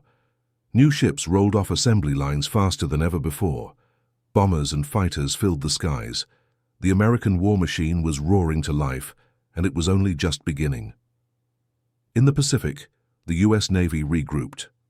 Despite the losses at Pearl Harbor, they still had their aircraft carriers.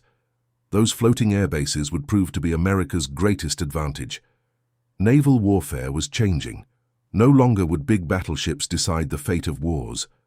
Now it would be the carriers, their planes striking from miles away, that would rule the seas. Back in Japan, military leaders celebrated their victories. They believed America had no stomach for a long war. They believed the U.S. would seek peace. But they had misunderstood the American spirit. The bombing of Pearl Harbor had united the country. North, south, east, and west, Americans were ready to fight. And they weren't just fighting for revenge. They were fighting for something bigger, for freedom, for democracy, and to stop a world from being crushed under dictatorships. Meanwhile, Germany and Italy, Japan's allies, declared war on the United States. Now, the conflict that had been raging in Europe and Asia was truly global. From the deserts of North Africa to the islands of the Pacific, from the streets of Paris to the jungles of Burma, the world was engulfed in the largest war it had ever seen. Pearl Harbor marked the turning point. It was the moment the United States went from bystander to full participant. It shifted the balance of power. It added the industrial and military weight of a nation that had been preparing for war even while staying neutral. America's entry meant that the Axis powers would now face a new, relentless enemy. In the months to come, Americans would score their first victories. At the Battle of the Coral Sea, they would stop Japan's advance. At Midway, they would strike. A crushing blow, sinking 4 Japanese carriers. But those moments were still ahead. For now, the focus remained on healing, rebuilding, and preparing.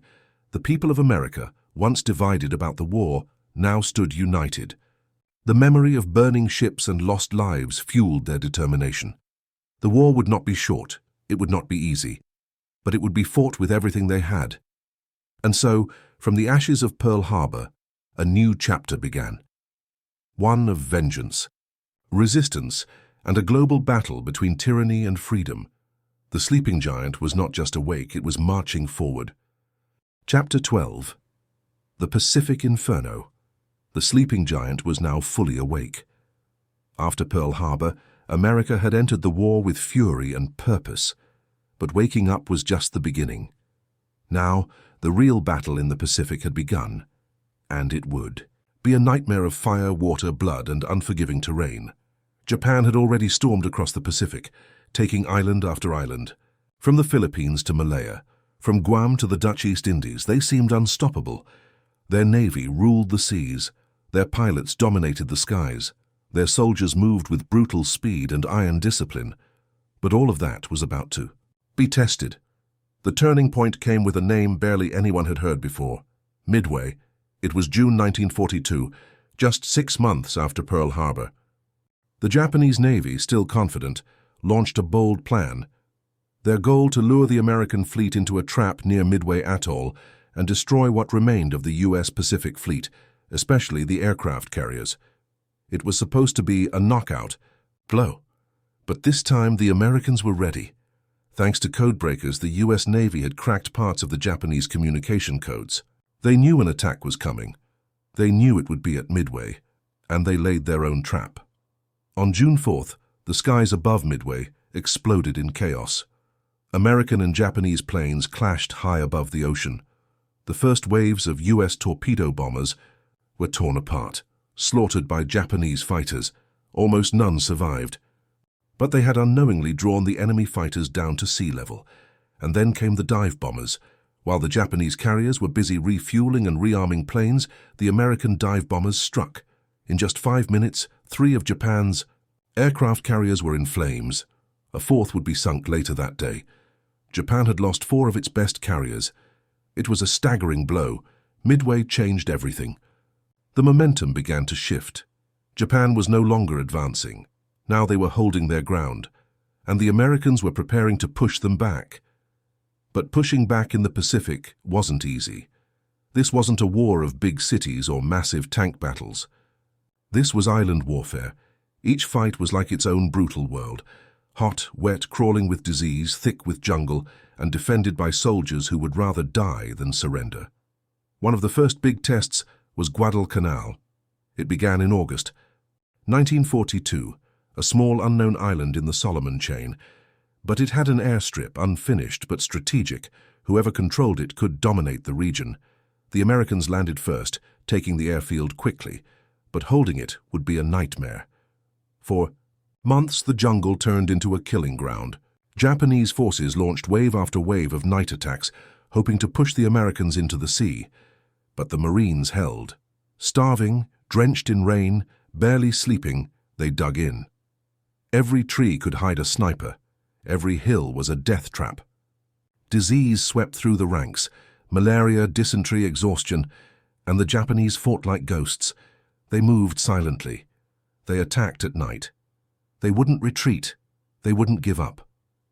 Banzai charges came with terrifying screams, overwhelming American lines. But still the lines held. At sea, the waters around Guadalcanal became a graveyard. Both navies clashed in a series of fierce night battles. Ships exploded, crews were lost. Control of the waters shifted back and forth almost daily. After 6 months of hell, Japan finally withdrew. It was a victory, but it didn't feel like one. The cost had been enormous, thousands dead, thousands more wounded or broken in body and spirit, and this was just the beginning.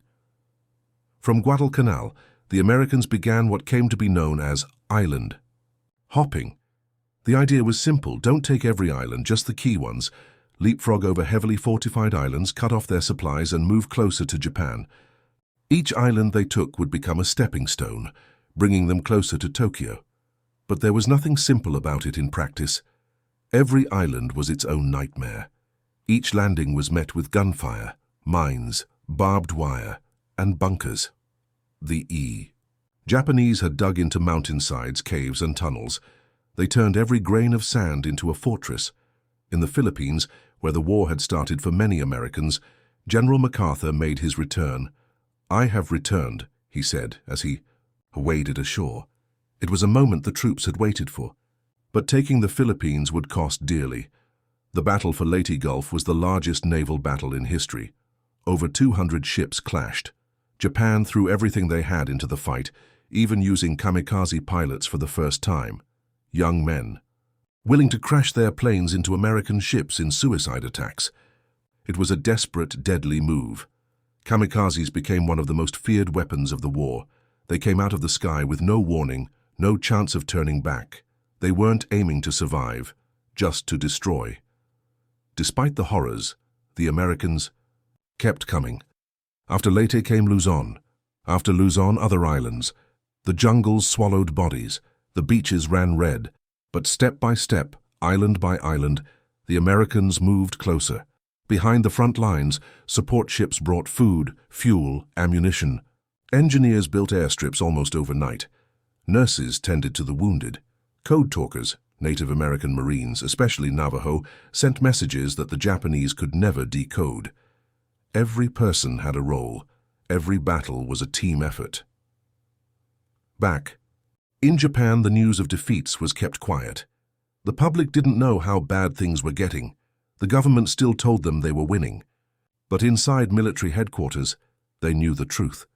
They were losing ground. Their navy was shrinking. Their planes were fewer. Their soldiers were exhausted, and the Americans were not slowing down.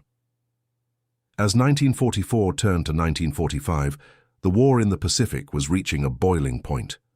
The next islands would be even closer to Japan, places like Iwo Jima and Okinawa, and they would be even deadlier. But before those battles, there was still the fire of the Pacific, still the heat of brutal combat across islands and oceans, and through it all, the soldiers, sailors, airmen, and Marines fought not just for ground, but for each other. In the mud, in the blood, in the unbearable heat, they shared cigarettes, letters from home, and memories of lives that now seemed far away. They carried pictures of sweethearts, of mothers, of children they hadn't seen in years. They made jokes. They cried quietly, they pushed forward, because there was no other choice. The Pacific was unforgiving. It burned through everything, ships, tanks, and flesh. It didn't care about heroism or honor. It tested every man, every unit, every plan. And still, the Americans came. One beach at a time, one ridge, one bunker. They were relentless. The Japanese soldiers were no less determined. For them, surrender was shameful. Death was preferable. They fought to the last man, the last bullet, the last breath. They believed their emperor was divine, and they believed they were defending their homeland, even if the battle was on a remote atoll thousands of miles from Tokyo. There was no compromise, no middle ground, just two sides, locked in a brutal fight for control of the Pacific, and slowly the tide continued to turn, from Midway to Guadalcanal. From the Philippines to the next islands ahead, the American forces were on the move. Japan's brutal advance had finally been halted. The long road to victory had begun, but the hardest battles were still ahead. The cost would rise, the fury would grow, and the fire of the Pacific would burn brighter than ever. Chapter 13. The Holocaust begins. While the world was burning with tanks, gunfire, and the screams of battles fought across deserts, jungles, and oceans, another kind of war was happening behind closed gates, barbed wire, and locked cattle cars. It was quiet. There were no battlefronts, no declarations, no generals with medals. Only silence, fear, and systematic murder. The Holocaust didn't begin with gas chambers. It didn't start with camps. It started with an idea planted deep inside Nazi ideology from the very beginning. That one group of people, the Jews, were responsible for Germany's suffering. Hitler had spoken about it long before the war began, blaming Jews for World War I, for economic failure, for everything that had gone wrong. He didn't keep it a secret. It was written, published, shouted. But many people didn't believe he would actually act on it to the extreme. But he did. When war broke out in 1939 and Germany invaded Poland, the persecution of Jews entered a new phase. In every town and city under Nazi control, Jewish families were rounded up and separated from the rest of society. They were stripped of their businesses, their rights, and their dignity. Nazi soldiers forced them into ghettos, walled-off parts of cities where thousands were packed together like animals. The ghettos were meant to isolate, to starve, to humiliate. In places like Warsaw, entire families were shoved into single rooms. Food was rationed, and it was never enough. Disease spread quickly. People froze in the winters. Children begged in the streets. Adults wasted away. And still the Nazis pushed forward with their plan. The ghettos were just the beginning. Behind the scenes, the Nazi leadership was working toward what they called the final solution. It was a cold, bureaucratic phrase, but what it meant was horrifying. The total extermination of Europe's Jewish population. Not relocation, not imprisonment, but elimination. Step by step it escalated. First came the yellow stars, badges Jews had to wear to mark them as different. Then came the forced labor. People were rounded up, beaten, and sent to work in factories or on roads until their bodies gave out. But even that wasn't fast enough for the Nazis. They wanted something more efficient, so they began the deportations. Trains became instruments of death. Cattle cars packed with men, women, and children. No food, no water, no toilets. Just fear, heat, cold, and suffocating space. Sometimes the journey lasted days. People died along the way, crushed or starved or frozen, and the ones who survived arrived at death camps, not prisons, not work camps, but places built for one purpose, murder. The names would become infamous: Auschwitz, Treblinka, Sobibor, Belzec, Majdanek, Chelmno. At these camps, the process was horrifyingly efficient. People stepped off the train. Families were torn apart instantly. Mothers pushed one way, fathers the other. Elderly, sick, pregnant women sent to one side. Young men and women another. The lie was always the same: showers, work, rest. But for most there was no work, no rest, only death. Gas chambers were disguised as shower rooms.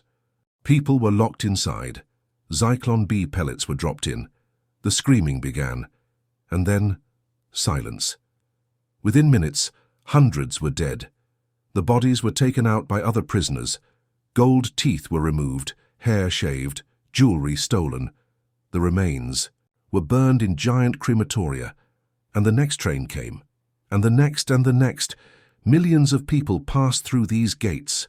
Most never came back. But the victims were not just numbers. They were human beings. They had names, lives, stories. They were doctors, bakers, students, violinists, tailors, children who played in the streets, grandparents who told bedtime stories, couples in love, people who had no idea they were walking into death. And the Holocaust didn't only target Jews. Roma communities, called gypsies at the time, were also sent to camps. So were the disabled, the mentally ill, political dissidents, Jehovah's Witnesses, LGBTQ individuals. The Nazi machine labeled anyone who didn't fit their twisted vision of perfection as less than human. Resistance existed. In the ghettos, some Jews organized uprisings. In Warsaw in 1943, fighters took up smuggled weapons and resisted the Nazis for nearly a month. They knew they wouldn't survive, but they chose to fight anyway. In other places, people dug tunnels, hid children, risked their lives to save strangers. Ordinary people became heroes: farmers who hid families in their barns, nuns who forged baptism papers, diplomats who issued fake visas. A few tried to do something while the rest of the world looked away, because outside the camps the full horror of the Holocaust was not yet known. Some rumors made it out. Stories from escapees, whispers from behind the wire, but they were hard to believe. People couldn't imagine such cruelty could be real. Even Allied governments struggled to grasp what was happening. Some did know. And they did nothing. The trains kept running, the gas chambers kept operating, and the killing went on. By the time the war turned against Germany and the Red Army began pushing west through Poland, the Nazis started trying to cover their tracks.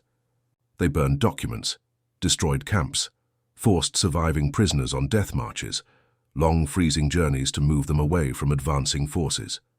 Thousands died along the roads.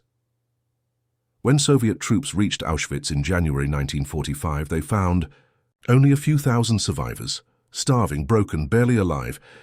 They also found warehouses filled with belongings, shoes, suitcases, glasses, hair, the remnants of over 1 million lives erased in one place alone. The Holocaust didn't happen in the shadows. It happened in broad daylight, in towns where smoke rose from chimneys, where neighbors saw their Jewish friends disappear, where guards stood watch and engineers drew up blueprints for killing centers. It was industrial murder, organized, funded, built, carried out not by monsters but by people, people who followed orders, people who believed the lies, people who chose not to see. By the time it ended, 6 million Jews had been murdered. 6 million.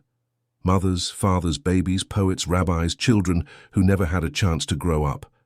1/3 of the world's Jewish population gone, along with hundreds of thousands of Roma, disabled individuals, and others targeted by Nazi hatred. The scale is almost impossible to understand.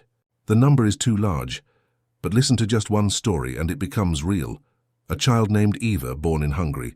She was 10 when the trains came. She and her twin sister were taken to Auschwitz. They were used for medical experiments by Nazi doctors. Injected with chemicals, measured, tortured, one survived, the other didn't. That's the Holocaust. The horror of it lives on, not just in history books, but in memory, in testimony, in the eyes of survivors who even now remember the smell of smoke, the sound of boots, the names of loved ones taken, and it reminds us of something chilling, that this didn't start with murder. It started with hate, words, propaganda, stereotypes, posters, laws that made some people feel small, different, unwanted. It started with silence, with people looking away, with the belief that it couldn't happen here. But it did. The Holocaust was not an accident of war. It was a goal of it. It ran alongside the tanks behind the front lines. While the world focused on battles and generals, a genocide unfolded. As the Allies pushed toward Germany, the truth of the camps could no longer be hidden. American and British soldiers liberated places like Buchenwald, Bergen-Belsen, Dachau. What they found shocked them to their core. Piles of emaciated bodies, survivors too weak to speak, barracks filled with lice and death, and so the world was forced to see what had happened. After the war, during the Nuremberg trials, Nazi leaders were put on trial for crimes against humanity. Some were hanged, others imprisoned. But justice could never equal the scale of the crime.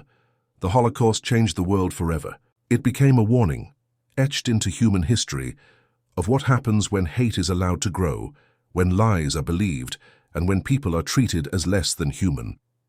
It is a chapter that must never be forgotten, and as the war in Europe moved toward its final year, the liberation of the camps marked not just a military victory, but the uncovering of a moral catastrophe.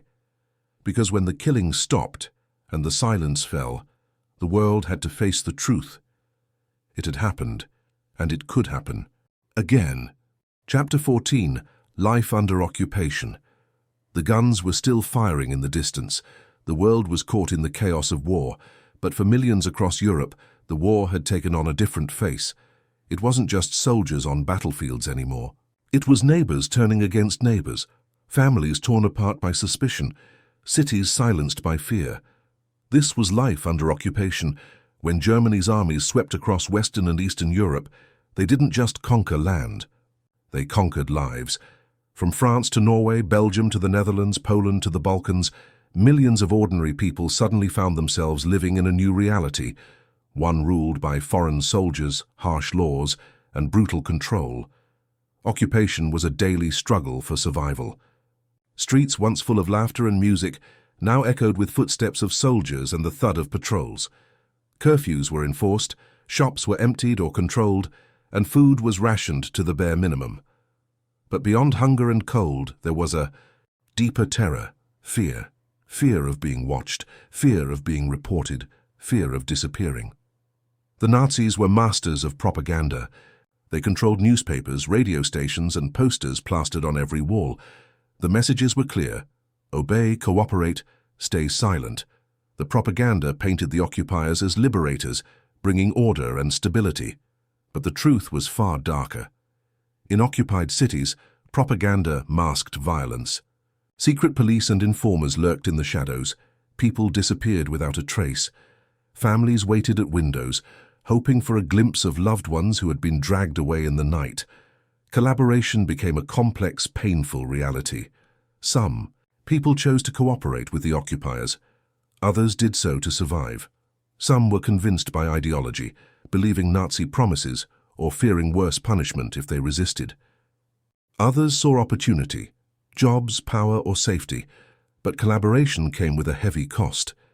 In many places, those who helped the Nazis were hated by their neighbors, seen as traitors. After the war, many would face justice or vengeance. But during occupation, lines were blurry and choices were often made under impossible pressure. At the same time, resistance movements began to form. They weren't armies. They were ordinary people, workers, farmers, students, priests, who refused to accept the occupation. Their actions were dangerous, often secret. They printed underground newspapers, smuggled weapons, and sabotaged German operations. In France, the resistance grew stronger, carrying out daring raids, gathering intelligence for the Allies, and helping downed airmen escape. In the Netherlands, partisans sabotaged rail lines and factories. In Poland, the underground state organized entire networks to preserve culture, education, and defiance. But resistance was not without risk. The Nazis responded with brutal crackdowns. Entire villages were destroyed as punishment for supporting partisans. People were arrested, tortured, and executed. Yet still, the courage to fight quietly burned in the hearts of many. Life under occupation also meant living with constant uncertainty. Would the food last? Would the next knock on the door bring a soldier or the secret police? Could a neighbor be trusted? Could a friend be trusted? In some places, underground networks helped those in danger. Jewish families hiding in attics or basements, refugees fleeing across borders, families sending their children to safety. The bravery of ordinary people saved thousands of lives, often at great personal risk. For many, survival was about small acts, sharing food, whispering warnings, passing messages, or simply not giving in to despair. Children went to secret schools. People gathered in basements to hear forbidden music or share banned books. Religion became a refuge for some, a quiet act of resistance for others. Meanwhile, the occupiers worked hard to maintain control. Factories turned to war production. Forced labor became common, and cities became garrison towns. Streets filled with patrols, checkpoints, and barbed wire fences. Cameras and informants kept watch, but the human spirit proved harder to suppress. In towns across Europe, graffiti appeared on walls, quiet symbols of resistance, coded messages, or simple slogans like freedom or we will return. In cellars and forests, secret meetings planned sabotage or the next act of defiance. In Norway, brave fishermen smuggled refugees across icy fjords. In Belgium, nurses tended to wounded partisans in hidden clinics. In Greece, villages protected entire families from deportation. Occupation reshaped societies. Some communities were torn apart by suspicion, betrayal, and fear. Others were pulled together by shared suffering and hope. The occupiers were ruthless in their repression, but they underestimated the resilience of those they sought to control. The war was not just fought with guns and bombs. It was fought in the hearts and minds of millions who refused to be broken. And it was in these moments, in the dark basements, hidden forests, and whispered conversations, that the future of Europe was being quietly forged. Because even under occupation, life continued. People loved, laughed, cried, and hoped. And beneath the surface of fear and oppression, the dream of freedom remained alive. Chapter 15. War at Sea. The vast oceans were no longer peaceful. They had become deadly battlegrounds where unseen enemies lurked beneath the waves. This was the war at sea, a silent but fierce struggle for control of the Atlantic Ocean. It was a war that would decide whether Britain and its allies could keep their lifelines open or be starved into submission. It was a war of submarines, convoys, and endless tension, where every ship could mean the difference between survival and defeat. As the war on land raged across Europe, the oceans became a crucial front. Britain depended heavily on supplies from Across the Atlantic, food, weapons, fuel, and troops had to cross thousands of miles of dangerous water to keep the island nation fighting. But the German Navy, especially their U-boat submarines, aimed to cut those lifelines. The German U-boats, or Unterseeboots, were deadly predators beneath the surface. Small and stealthy, these submarines could travel underwater for hours, striking without warning and disappearing before their victims could fight back. Their mission was to sink as many Allied merchant ships as possible, starving Britain of the resources it needed to survive and fight. At the start of the war, the German Navy unleashed these submarines in waves, sinking hundreds of ships in what came to be known as the Battle of the Atlantic. The early months were terrifying for the sailors and crews who sailed these convoys, vulnerable to unseen attacks in the vast cold ocean. The U-boats hunted like wolves in packs, using new tactics called wolf packs to surround convoys and sink ship after ship. The Allies responded by organizing their ships into convoys, groups of merchant ships sailing together, escorted by warships and aircraft. These convoys became floating fortresses, better protected against submarine attacks. Escort ships equipped with sonar and depth charges hunted the U-boats, turning the ocean into a deadly chessboard where survival depended on technology, strategy, and sheer luck. The Battle of the Atlantic was not just about ships and submarines. It was about the people on those vessels, the merchant sailors risking their lives to deliver essential goods, the naval crews defending them, and the commanders directing this vast and complex war. Many merchant sailors faced freezing cold seas and terrifying moments when torpedoes struck their ships, forcing them to abandon ship in lifeboats with the enemy lurking nearby. Technology played a crucial role in shifting the tide. The Allies developed new sonar equipment to detect submarines beneath the waves. Aircraft equipped with radar patrolled the skies, spotting U-boats before they could strike. Cryptographers worked around the clock to break German naval codes, giving the Allies the upper hand by predicting where wolf packs would strike next. One of the most famous turning points in the Battle of the Atlantic came with the breaking of the German Enigma code. British codebreakers at Bletchley Park, including Alan Turing and his team, cracked the complex encryption used by the German Navy. This intelligence breakthrough allowed the Allies to reroute convoys away from U-boat attacks and launch counterstrikes with deadly accuracy. Despite these efforts, the battle was long and brutal. For months and years, ships continued to sink, and lives were lost at sea. But slowly, the tide turned. The Allies improved their escort tactics, air patrols became more effective, and U-boat losses mounted. By 1943, the Battle of the Atlantic was no longer a one-sided slaughter, but a fierce contest in which the Allies gained the advantage. The ocean was not just a place of war. It was a vast stage for stories of heroism, survival, and tragedy. Many survivors told of nights spent adrift in icy waters, clinging to wreckage waiting for rescue. Some merchant sailors were awarded medals for their bravery, while naval crews celebrated hard-won victories against deadly foes. The war at sea also had global importance. It affected supply lines not just to Britain, but to the Soviet Union and other Allied nations. Fuel, weapons, and food had to cross dangerous waters, making the Battle of the Atlantic a critical part of the larger war effort. At the same time, German U-boats were not only a threat in the Atlantic. The Japanese Navy deployed submarines in the Pacific, while the Allies faced similar dangers across the world's oceans. But it was the Atlantic that saw the most intense and sustained submarine warfare of the entire conflict. This undersea war tested new technology, strategy, and courage. It showed how modern warfare was not just fought on land or in the air, but in the depths of the oceans, where silence and stealth could mean life or death. For Britain, winning the Battle of the Atlantic was essential to survival. Without the Midway supplies brought by the convoys, the island nation could not have held out through the dark early years of the war. And for the Allies, the victory at sea opened the door to the eventual invasion of Europe, allowing troops and equipment to cross the Atlantic in preparation for D-Day and the liberation of the continent. The silent war under the waves was a dangerous and often overlooked part of World War II. But it was vital. It was a story of relentless struggle, technological innovation, and human courage. A story that reminds us how every part of the war, from the biggest battles to the smallest ships, was connected in the fight for freedom.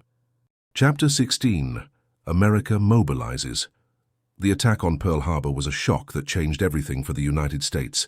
Before December 7, 1941, many Americans had hoped to stay out of the war raging across Europe and Asia. But the surprise assault by Japan forced the nation's hand.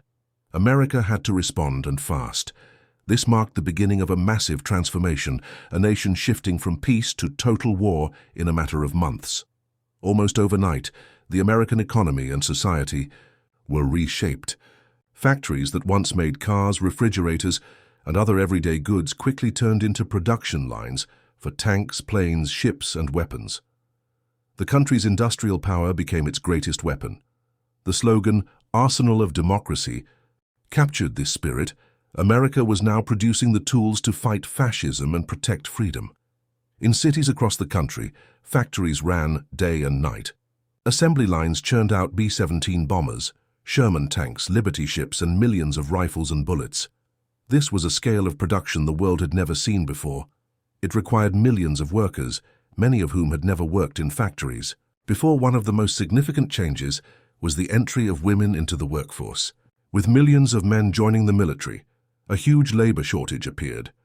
Women stepped into the gap, taking jobs that had been almost exclusively male. They worked as welders, riveters, machinists, and electricians. The image of Rosie the riveter became a powerful symbol of female strength and patriotism. These women faced challenges, long hours, dangerous conditions, and sometimes discrimination, but they proved they could do the work just as well as men. Their efforts not only helped win the war, but also changed ideas about gender roles in America forever.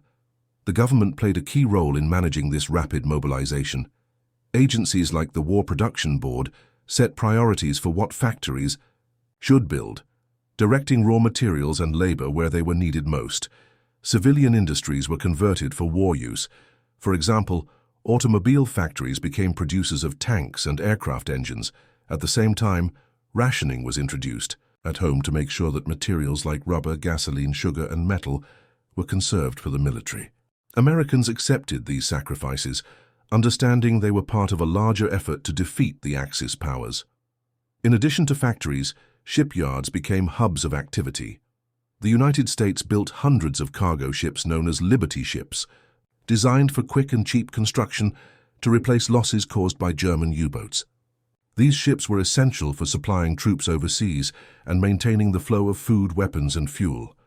The mobilization effort extended beyond just industry and labor. Millions of Americans enlisted or were drafted into the armed forces. Training camps sprang up across the country, preparing soldiers for combat in Europe, Africa, and the Pacific. The military expanded rapidly, growing from just over 1 million personnel in 1940 to more than 12 million by 1945. The scale of this expansion required new bases, new equipment, and new leaders. It also meant that families were separated, communities were stretched thin, and the country faced the challenge of integrating so many diverse people into a single military force. The war effort brought people from all backgrounds together. African Americans, Native Americans, and immigrants all joined the fight, though often facing discrimination and segregation. The need for manpower and skill slowly began to break down some of these barriers, planting seeds for future civil rights movements. At home, the war transformed daily life. People listened to radio broadcasts for news from the front, bought war bonds to help finance the military, and volunteered for civil defense activities. Schools and churches held drives to collect scrap metal and rubber. This sense of shared purpose united the nation. Hollywood also played a role, producing films and posters to boost morale and promote patriotism. Stars appeared in recruitment ads, and movies portrayed the bravery of American soldiers and the evil of the Axis powers. This helped shape public opinion and maintain support for the war effort. Despite the enormous changes, the mobilization was not without problems. Factories struggled with strikes and shortages of skilled workers. Racial tensions sometimes erupted as people competed for jobs and housing. The government had to balance military needs with the rights and demands of civilians. However, the determination to win the war was stronger than these challenges. The United States was transforming itself into a war machine, capable of producing unmatched levels of weapons and equipment. This industrial and social revolution was critical for the Allies' eventual victory. As factories hummed and ships sailed, America's economy boomed. Unemployment dropped sharply as millions found work. The war effort pulled the country out of the Great Depression, bringing new prosperity but also new pressures. The mobilization also marked the beginning of America's emergence as a global superpower. The industrial might and military strength developed during these years laid the foundation for the country's dominant role in world affairs after the war. This chapter of rapid change showed how a peaceful nation could become a formidable force through unity, innovation, and sacrifice. The people who worked in factories, served in the military, and supported the home front all played a part in turning the tide of history. The story of America mobilizing is not just about machines and weapons.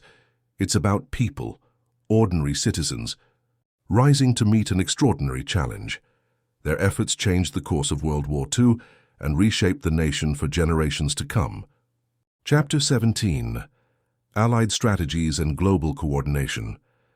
When the United States entered the war after Pearl Harbor, it joined forces with the United Kingdom, the Soviet Union, and other nations to fight against the Axis powers, Germany, Italy, and Japan. These countries, called the Allies, had one goal: to defeat the Axis and bring an end to the global conflict. But working together was not easy.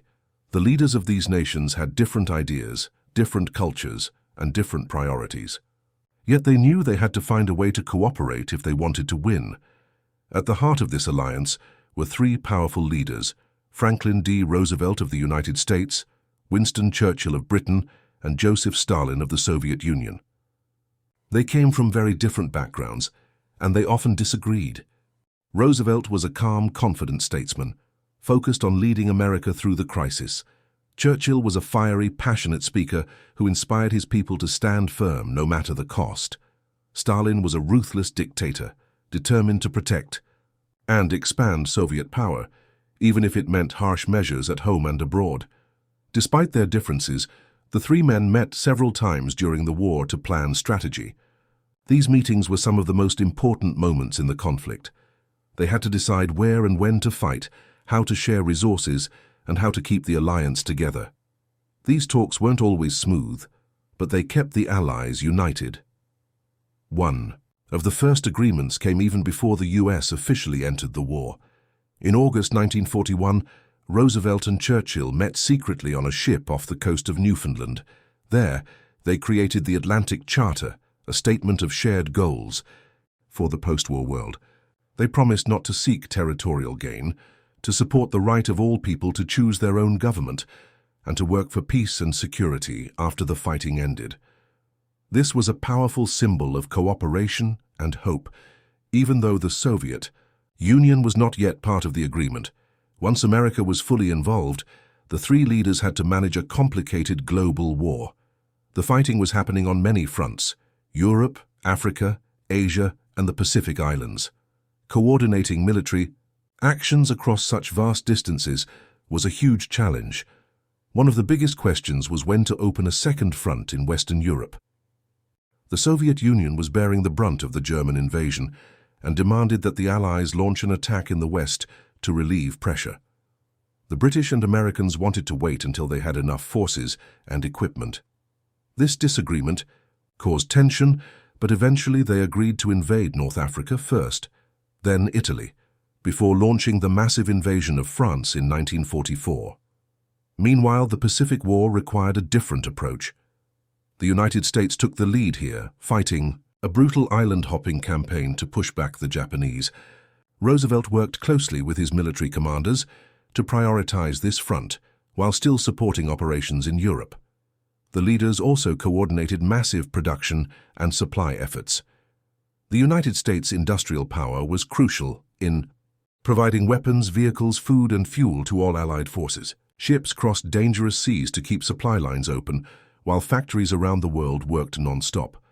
Beyond military strategy, the alliance also had to deal with political and post-war plans. At the Tehran Conference in late 1943, Roosevelt, Churchill and Stalin met in Iran to discuss the final stages of the war and the future world order. They agreed on plans for the invasion of France and started talking about how to divide influence in Europe after victory. But not all plans were peaceful. Stalin was suspicious of the West and wanted to secure Soviet borders with friendly governments.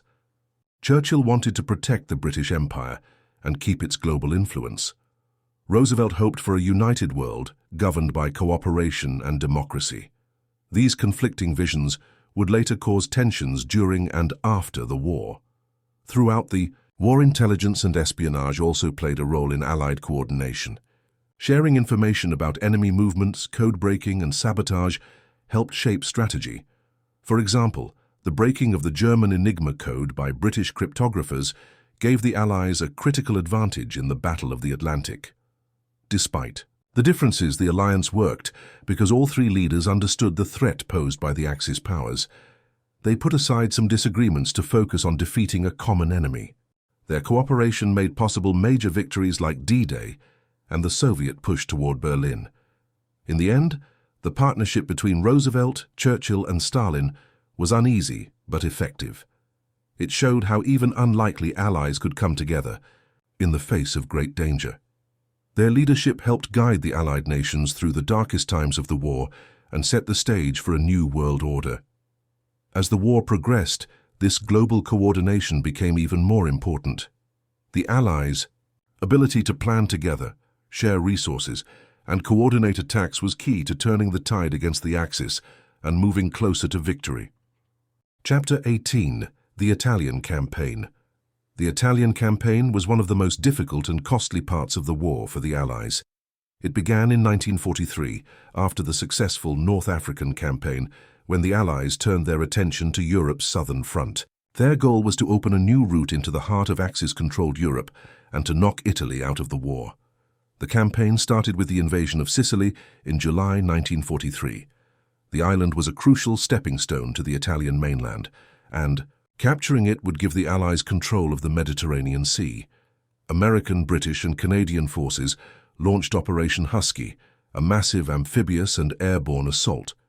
The fighting was intense, but the Allies managed to break through German and Italian defenses and slowly took control of the island. The success in Sicily had major consequences. It weakened the Italian government and led to the downfall of Benito Mussolini, the fascist dictator who had ruled Italy since the 1920s.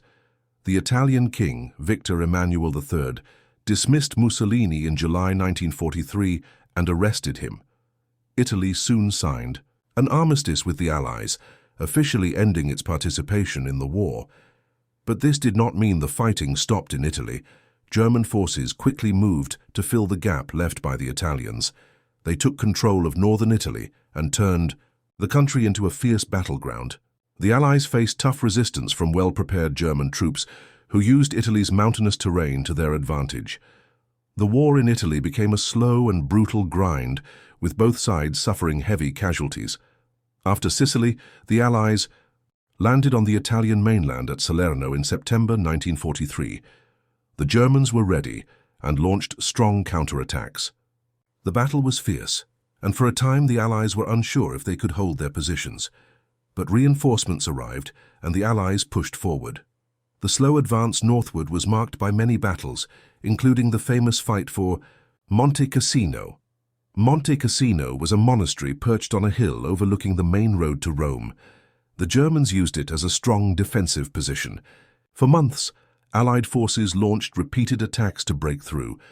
The fighting was fierce, and the battle became a symbol of the harsh and costly nature of the Italian campaign.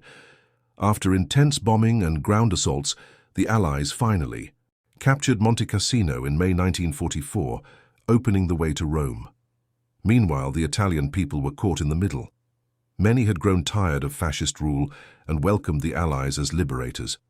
But others remained loyal to Mussolini and the Axis, joining German forces or the Italian Social Republic, a puppet state controlled by the Nazis, in northern Italy. The war caused great suffering for civilians, with towns destroyed, food shortages, and constant danger from bombing and ground fighting. In June 1944, the Allies entered Rome. It was a significant victory, the first Axis capital to fall, and a major morale boost. But the war in Italy was far from over. German forces retreated north and prepared new defensive lines. The fighting continued in the rugged mountains and valleys as the Allies pushed toward the Alps. The Italian campaign was a harsh test of endurance and determination for both soldiers and civilians. The terrain made movement difficult. Weather conditions were often poor, and the German defenders were skilled and determined. Despite these challenges, the Allies slowly wore down their enemies and advanced. The campaign also had important strategic effects. It forced Germany to divert troops and resources away from the eastern and western fronts. It tied down German forces that might otherwise have been used to resist the D-Day invasion in France. The Italian campaign, though overshadowed by other battles, played a key role in weakening the Axis powers in Europe. The fall of Mussolini and the Italian surrender also changed the political landscape of the war. Italy went from being an enemy to a co-belligerent, fighting alongside the Allies against Germany. However, the fighting in Italy continued until the final days of the war in Europe. By the spring of 1945, the Allies had pushed the Germans back to the northern border of Italy. In April, a major offensive broke through the last German defenses. German forces began to retreat and surrender. On April 28, 1945, Mussolini was captured and executed by Italian partisans, ending the reign of one of Europe's most infamous dictators. The Italian campaign had been long and costly. It was marked by brutal battles, harsh conditions, and heavy casualties on both sides. Yet it showed the determination of the Allies to fight on all fronts and the resilience of the soldiers and civilians caught in the conflict. As the Allies prepared for the final push into Germany from the south, the war in Italy was a clear sign that the Axis powers were weakening. The campaign tied down German forces, opened a new front, and brought the Allies closer to victory in Europe. Chapter 19, D-Day, the longest day. On June 6, 1944, the world witnessed one of the most daring and complex military operations in history, D-Day. This was the day when the Allied forces launched the massive invasion of Normandy, the crucial first step to breaking through Hitler's fortress Europe and turning the tide decisively in favor of the Allies. The planning for D-Day had been underway for months, involving careful coordination between the United States, Britain, Canada, and other Allied nations. The goal was simple in words, but incredibly difficult in execution. Land hundreds of thousands of troops on the heavily fortified beaches of northern France and push inland to begin liberating Western Europe from Nazi control. The beaches of Normandy were chosen after careful study. The coastline was protected by the Germans with bunkers, machine guns, mines, barbed wire, and artillery. The Nazis expected an invasion, but they did not know the exact time or place. Hitler believed the attack might come at the Pas de Calais, the narrowest point between Britain and France, so defenses there were strongest. Normandy, a bit farther west, offered a slightly weaker but still dangerous target. Before the landings, the Allies launched a massive air and naval bombardment to soften German defenses. Thousands of bombers dropped explosives on fortifications, bridges, and transportation lines to disrupt enemy reinforcements. At the same time, the Allies carried out deception operations, spreading false information to confuse the Germans about the invasion's location and timing. The night before the landings, airborne troops were dropped behind enemy lines.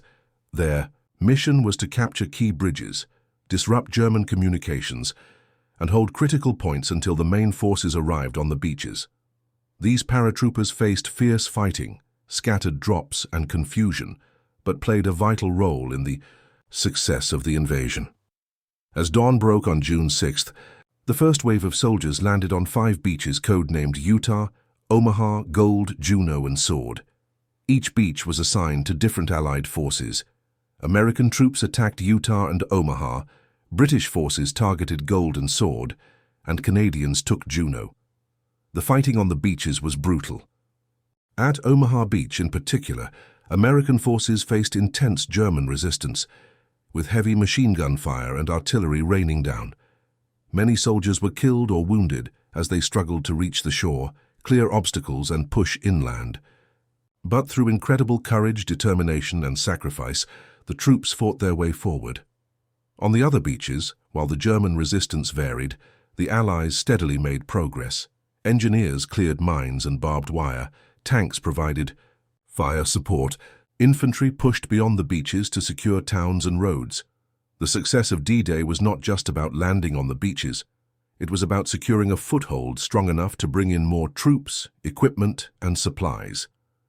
This beachhead allowed the Allies to begin the slow, difficult campaign to liberate France and defeat Nazi Germany.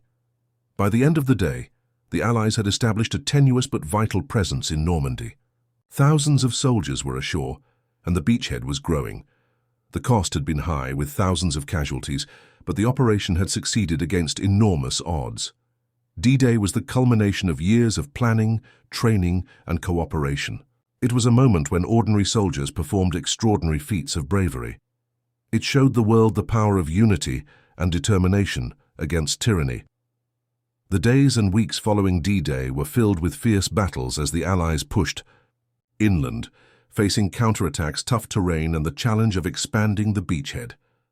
The campaign in Normandy would last for months, but the invasion marked the beginning of the end for Nazi Germany. D-Day remains a symbol of sacrifice, courage, and the relentless fight for freedom. It was the day when the Allies took the first giant step toward ending the deadliest conflict the world had ever seen. The longest day changed history forever. Chapter 20. The Liberation of France. After the immense struggle and sacrifice of D-Day, the Allies pressed forward, determined to free France from Nazi control. The liberation of France was not just a military campaign, it was the rekindling of hope for millions living under occupation and the beginning of the end for Hitler's grip on Western Europe. The fighting after Normandy was fierce and relentless. The Allies faced well-trained German forces who used every tactic to slow their advance. From hedgerow country in Normandy to the open plains beyond, battles raged as the Allies pushed east. Tanks, infantry, artillery, and air power combined to break German defensive lines. One of the most dramatic moments of the campaign came in August 1944 when the Allies reached Paris. The French capital had been under German occupation for 4 years. Its streets echoed with fear and silence, but hope never died completely. Underground resistance fighters had been working quietly inside the city, sabotaging communications and gathering intelligence for the advancing Allies. When the Allies approached Paris, the French resistance rose up in rebellion, seizing control of key points in the city. Street by street, neighborhood by neighborhood, the battle to free Paris began. It was a fight fueled not only by military strategy, but by a deep desire for freedom and national pride. General Charles de Gaulle, leader of the Free French forces, arrived to rally the people and restore French sovereignty. His famous speech from the Hôtel de Ville declared Paris liberated and urged unity and rebuilding. The German commander in Paris, realizing the city could not be held, ordered his troops to withdraw rather than destroy the historic capital. The people of Paris poured into the streets, celebrating the end of occupation. The liberation was a powerful symbol to the world. Nazi tyranny was breaking apart, but the road to victory was far from over. After Paris, the Allies faced the challenge of advancing deeper into Germany itself. The German army, though battered, still fought fiercely to defend its homeland. The terrain, supply lines, and weather all tested the Allied forces. In the months following the liberation of France, the Allies launched a series of offensives to push the front lines east. The capture of key cities and transportation hubs was critical to disrupting German logistics and weakening their ability to continue the fight. At the same time, the Allies worked to restore order and provide relief to millions of displaced and suffering civilians across France.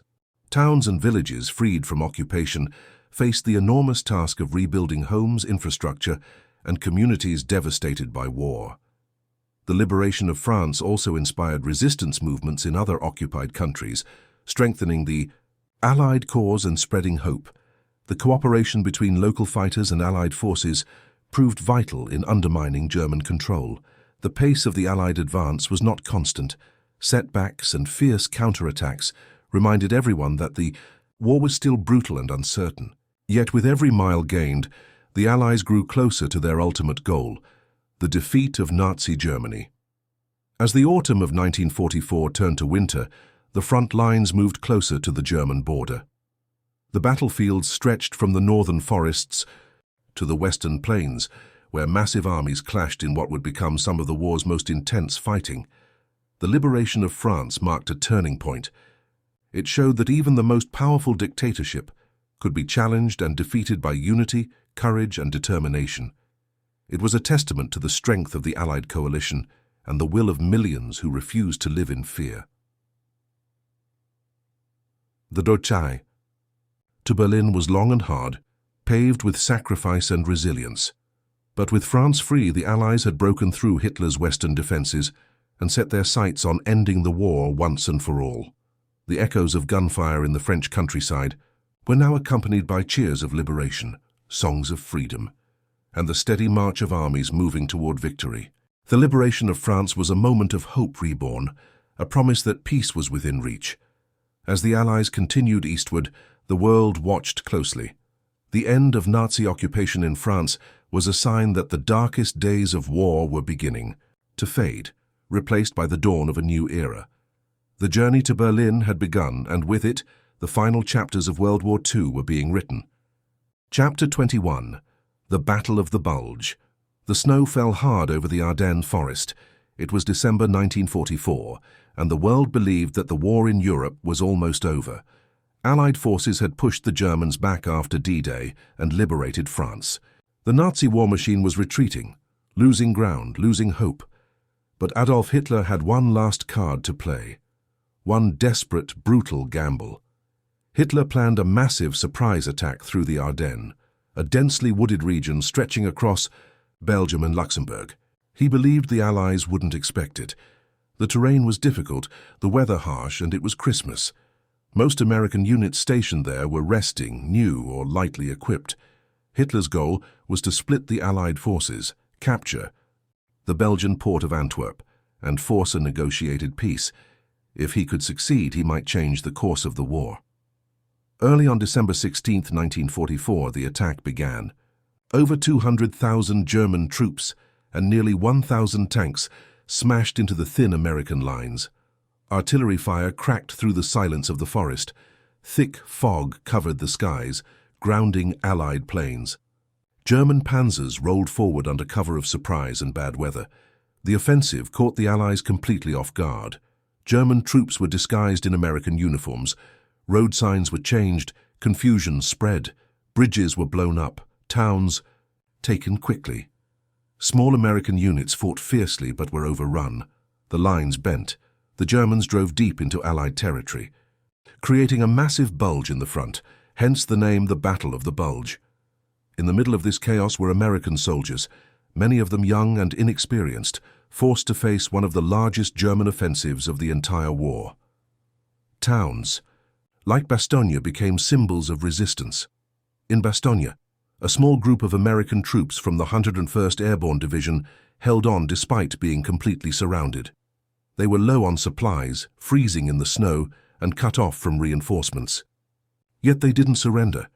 When a German delegation approached the American commander in Bastogne and demanded surrender, the reply came in one word: nuts. It was short, defiant, and exactly what the world needed to hear. That single word would become legendary. As days passed, American units regrouped. Reinforcements arrived. The fog lifted and the skies opened up. Allied air power roared back to life. Planes dropped supplies to the trapped defenders. Bombers pounded German positions.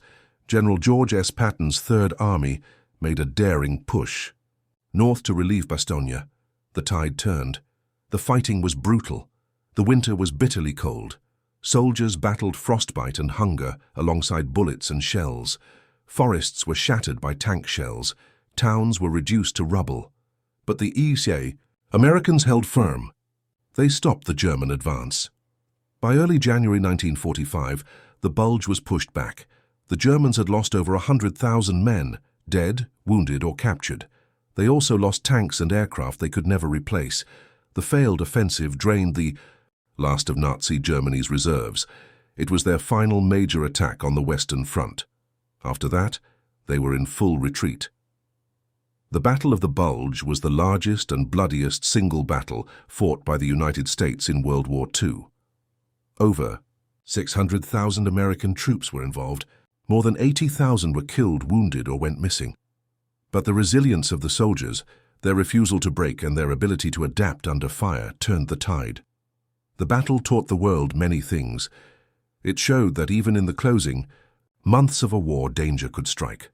That even when things seem quiet, the enemy may be planning. And most of all, it showed the power of courage, ordinary soldiers in extraordinary conditions doing the impossible. After the Bulge, the road to Berlin opened up. The Allies advanced quickly.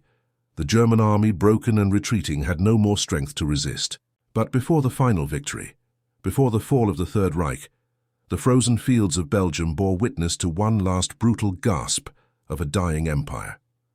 The Battle of the Bulge was not just a battle of tanks and guns. It was a battle of endurance, of determination, of grit. It was the last punch thrown by a regime that had caused unimaginable suffering, and the Allied response was clear. They would not be stopped, they would not surrender. The war was not over yet, but the end was coming.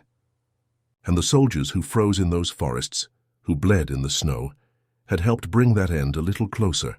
Chapter 22. The Fall of Berlin. The snow had melted. The forests were still scarred by battle. Smoke curled from broken houses, and the fields of Europe had once again become battlegrounds. But now it was clear. The war in Europe was nearing its end. Germany was crumbling.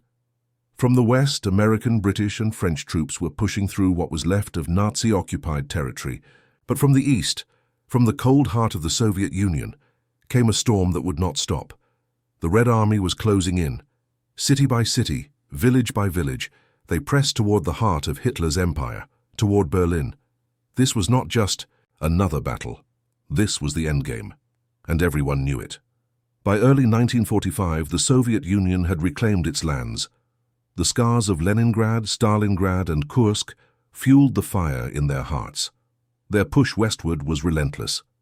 Poland had fallen into Soviet hands. Then came the River Oder, and beyond it, only 50 miles away, was Berlin. Inside Germany, fear was turning to panic. Hitler refused to accept defeat. He barked orders from deep inside a bunker in Berlin, isolated from reality, surrounded by only the most loyal. But even he could see the writing on the wall. The Allies were at the gates, and the people of Germany knew it. Civilians dug trenches. Children were handed weapons. Old men were sent to fight. The once mighty Wehrmacht was a shadow of its former self, exhausted, undersupplied, broken. Yet Hitler demanded resistance. He dreamed of a final stand that would save his crumbling dream. But it was just that, a dream. The Battle of Berlin began in mid-April 1945. The Soviets launched a massive artillery barrage, thousands of guns opening fire at once. The ground shook. The sky turned red. It was unlike anything the city had ever seen. Then came the tanks. Columns of Soviet armor rolled toward the capital. The Germans resisted fiercely, block by block, house by house, street by street. But it was hopeless. Soviet soldiers, hardened by years of brutal war, advanced. With one goal: end it. End Hitler, end the war. Inside the city, chaos reigned. Civilians fled underground. Food was gone, water ran out. Fires raged unchecked. The smell of smoke, gunpowder, and fear filled the air. Bombs fell constantly, reducing buildings to rubble. Berlin was dying, and in that crumbling city, deep beneath the earth, Adolf Hitler made his final decisions. He had lost all connection with reality. He ordered non-existent armies to defend Berlin. He still believed somehow that Germany could be saved, but as Soviet troops approached the Reich Chancellery, even he began to accept the inevitable. On April 30th, 1945, Hitler took his own life. The man who had started the war with fire and fury now ended it in a dark underground bunker, alone, betrayed, and defeated. His dream of a 1,000-year Reich had lasted just 12. A few days later, Berlin surrendered. On May 7th, Germany signed an unconditional surrender in Reims, France. The following day, May 8, 1945, the surrender was ratified in Berlin. The war in Europe was over. The world celebrated. In London, crowds gathered in the streets. People danced, cried, and hugged strangers. In Paris, church bells rang and champagne flowed. In New York, Times Square erupted in joy. Soldiers kissed nurses. Flags waved. The nightmare was ending. But in Berlin, there was only silence. The city was in ruins. More than 300,000 people had died in the final battle. Rubble lined the streets. Buildings were hollow shells. The once proud capital of the Third Reich was now a ghost, and for those who survived, there was no celebration, only grief. The fall of Berlin wasn't just a military victory, it was a symbol, the symbol of evil defeated, of tyranny falling to pieces. But it was also a warning. This is what happens when power goes unchecked, when hatred is allowed to grow, when fear controls nations. The cost had been unimaginable. Tens of millions were dead, cities destroyed, families broken forever. The war had changed the world, and no one would ever be the same again. And yet, in the silence after the battle, a new chapter was already beginning. The ashes of Berlin would give birth to something else, a new world order. One split in two, East and West, two powers rising from the rubble, ready to shape the next era. But before that future could unfold, the war in the Pacific still raged on. Japan had not surrendered. And even as Europe breathed a fragile sigh of relief, halfway across the world, another storm was building. The fire had not gone out yet. Chapter 23. The final solution uncovered. When Berlin fell and Hitler was gone, there was relief, but also a deep, growing shock that had nothing to do with battles or broken cities. As Allied troops moved deeper into the heart of Nazi Germany, they began to uncover something far worse than they imagined. This wasn't just about armies and bombs, it was about people. Millions of people, vanished, murdered, systematically erased. And now, the world was starting to see how. At first, the Allied soldiers didn't know what they were looking at. They found barbed wire fences, guard towers, empty buildings that smelled of sickness and death. And then, the bodies, the survivors, the camps. In April 1945, American forces liberated a camp called Buchenwald. They were not prepared for what they saw. Skeleton-thin men, too weak to stand. Prisoners with sunken eyes who stared without blinking. Piles of corpses stacked like firewood. The smell of rot, of suffering hung in the air. Many soldiers cried. Some vomited. Others couldn't speak. These weren't prisoners of war. They were victims of something far more horrifying. Soon after, British forces reached Bergen-Belsen. It was the same, or worse. No food, no medicine.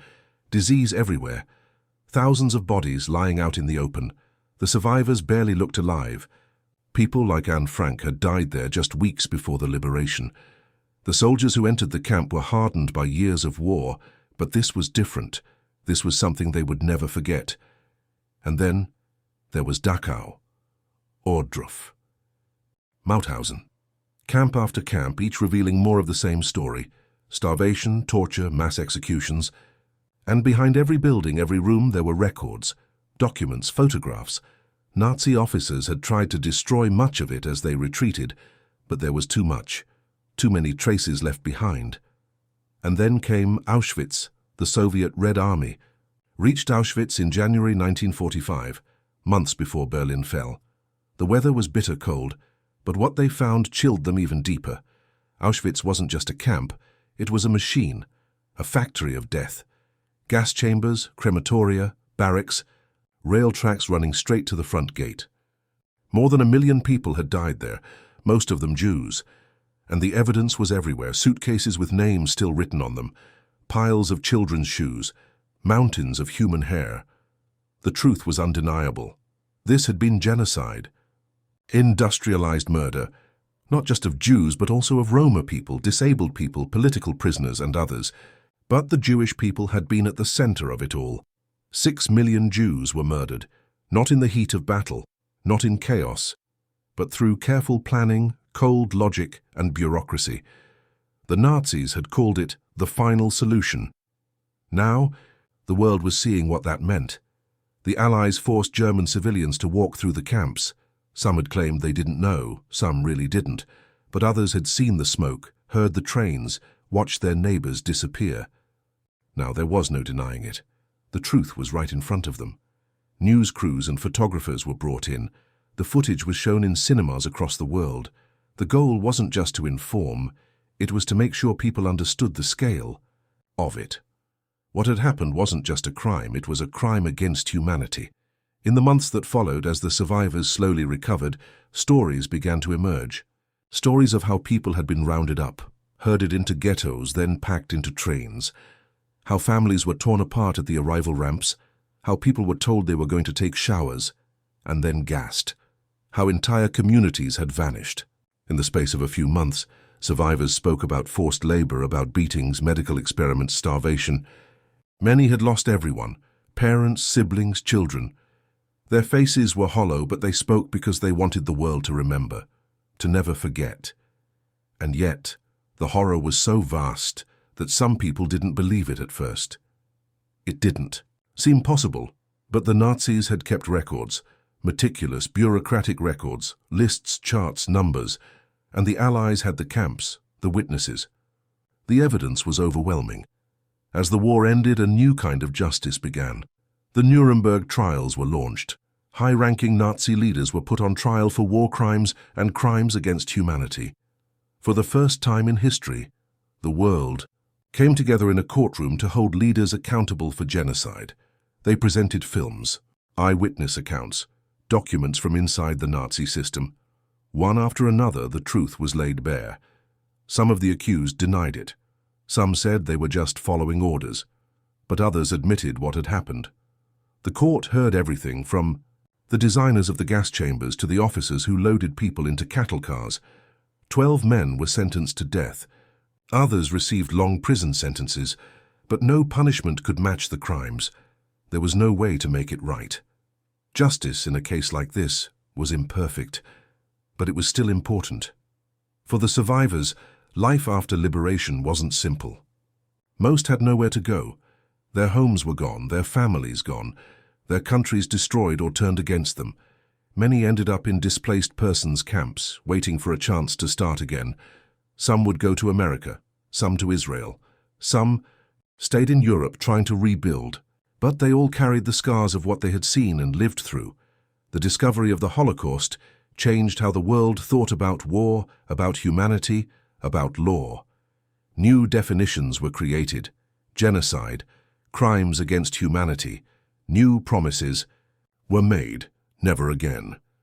But even then it was hard to process. How had it happened? How had a modern, educated society descended into this kind of cruelty? It hadn't happened all at once. It had started with words, with laws, with discrimination, exclusion, propaganda. Over time, those small steps had built into something monstrous. That's the part the world had to understand. The Holocaust wasn't just about gas chambers and camps. It was about how people let it happen, how neighbors turned away, how fear and hatred were used to divide and control, how silence had become complicity. Remembering the Holocaust meant remembering all of it, the choices, the warnings, the silence. And honoring the victims meant telling their stories, preserving the names, the memories, the humanity that the Nazis had tried to erase. As 1945 came to a close, the war in Europe had ended, but the echoes of what had been discovered would last forever. The survivors carried it in their bones. The soldiers who found the camps never forgot. And the world was left to wrestle with the question, how did we let this happen? Even as parades were held and flags waved, a deep sadness remained beneath the surface. Victory had come, but at a terrible cost. The world had won the war against the Nazis, but it had also learned what human beings were capable of, both in cruelty and in resilience. And now, even as Europe mourned and rebuilt, eyes turned east once more, Japan was still fighting. The WWII war in the Pacific raged on, and the world, exhausted and wounded, knew that more death was still to come. But after the camps were uncovered, after the final solution was laid bare, everything felt different. The war was no longer just about armies. It was about memory, about what kind of future the world would choose next. Chapter 24. Fire from the Sky, Hiroshima and Nagasaki. The war in Europe was over, but across the vast Pacific Ocean, the battle with Japan still raged on. Cities had been bombed. Islands had been taken at a terrible cost. American troops had fought tooth and nail from Guadalcanal to Iwo Jima, but Japan had not surrendered. Even after losing island after island, even after relentless bombing raids, the Japanese government refused to give up. They believed surrender was shameful. They were preparing their people for a final fight, one that would take place on their home islands. But something had changed. Something massive was now ready, and it had the power to end the war in a way no one had seen before. In the quiet deserts of New Mexico, a team of scientists had built a weapon unlike any other. It was part of a secret project called the Manhattan Project, and it had been in motion for years. The brightest minds from around the world, many of them refugees from Europe, had come together to build a single bomb, powered by the energy locked inside atoms. When they tested it for the first time on July 16, 1945, the sky lit up like fire. The earth shook. A mushroom cloud rose into the heavens. The world had just entered the nuclear age. President Truman, who had taken office after Roosevelt's death, now faced a terrible decision. Use the bomb, or send troops into Japan for a land invasion. Military experts warned him that invading Japan could cost hundreds of thousands of American lives, maybe even millions of Japanese lives. The Japanese army still had millions of soldiers, ready to fight. Cities were being fortified. Children were being trained to defend their towns with bamboo spears. Surrender seemed impossible, so the decision was made. The atomic bomb would be used. The goal: forced Japan to surrender without the need for a full-scale invasion. On August 6, 1945, a single American bomber plane, called the Enola Gay, took off from an island base. Inside was a bomb named Little Boy. Its target was the Japanese city of Hiroshima, a city filled with factories, soldiers, and civilians. It was a bright morning. People were going to work. Children were walking to school. No one had any idea what was coming. At 8:15 a.m., the bomb was dropped. It exploded, 800 feet above the city. In an instant, everything changed. A blinding flash lit up the sky. A wave of heat spread out in every direction, hotter than the surface of the sun. Then came the shock wave, tearing through buildings, ripping trees from the ground, hurling people through the air. Within seconds, tens of thousands were dead. Fires broke out across the city. Smoke filled the air. The heart of Hiroshima was gone. But it wasn't just the explosion. It was the radiation. Invisible, deadly, and lasting. People who survived the initial blast grew sick. Burns that didn't heal. Hair falling out. Bodies wasting away. Doctors didn't understand what was happening. It was something no one had ever seen before. 3 days later, on August 9th, a second bomb was dropped. This one was called Fat Man. It was meant for a different city, but due to cloud cover, the plane turned toward Nagasaki. At 11:02 a.m., the bomb exploded. The result was the same: destruction, death, and suffering on a scale never seen before. In Sai, just 2 bombings, more than 100,000 people were killed. Many were civilians. Entire neighborhoods disappeared. Schools, temples, hospitals, gone. Survivors, known later as hibakusha, carried physical and emotional scars for the rest of their lives. The Japanese government was shocked. Many top leaders still hesitated, but then the Soviets declared war on Japan and began attacking from the north. Japan was caught between 2 superpowers. There was nowhere left to turn. On August 15th, Emperor Hirohito spoke on the radio, the first time his people had ever heard his voice. He announced Japan's surrender. The war was finally over. For the first time in history, atomic weapons had been used in war, and they had ended it. Across the world, people cheered. The fighting was done. Soldiers could go home. Families could reunite. Cities could begin to rebuild. But under the celebrations was a deep unease. Something new had been unleashed, something terrifying. Mankind now had the power to destroy entire cities with a single bomb. In the months after Hiroshima and Nagasaki, people tried to understand what had happened. Some believed the bombs were necessary, that they had saved lives by avoiding a long, bloody invasion. Others believed it was too much, that Japan had been on the verge of surrender anyway, that civilians had paid the highest price. The survivors told their stories, of cities that glowed in the dark, of burns so deep the skin peeled off in sheets, of loved ones turned to ash in seconds, of strange illnesses that struck days, months, even years later. Their voices would help shape the world's understanding of what nuclear war really meant. And yet, even after seeing the damage, the race for nuclear weapons didn't stop. It sped up. Other countries wanted bombs of their own.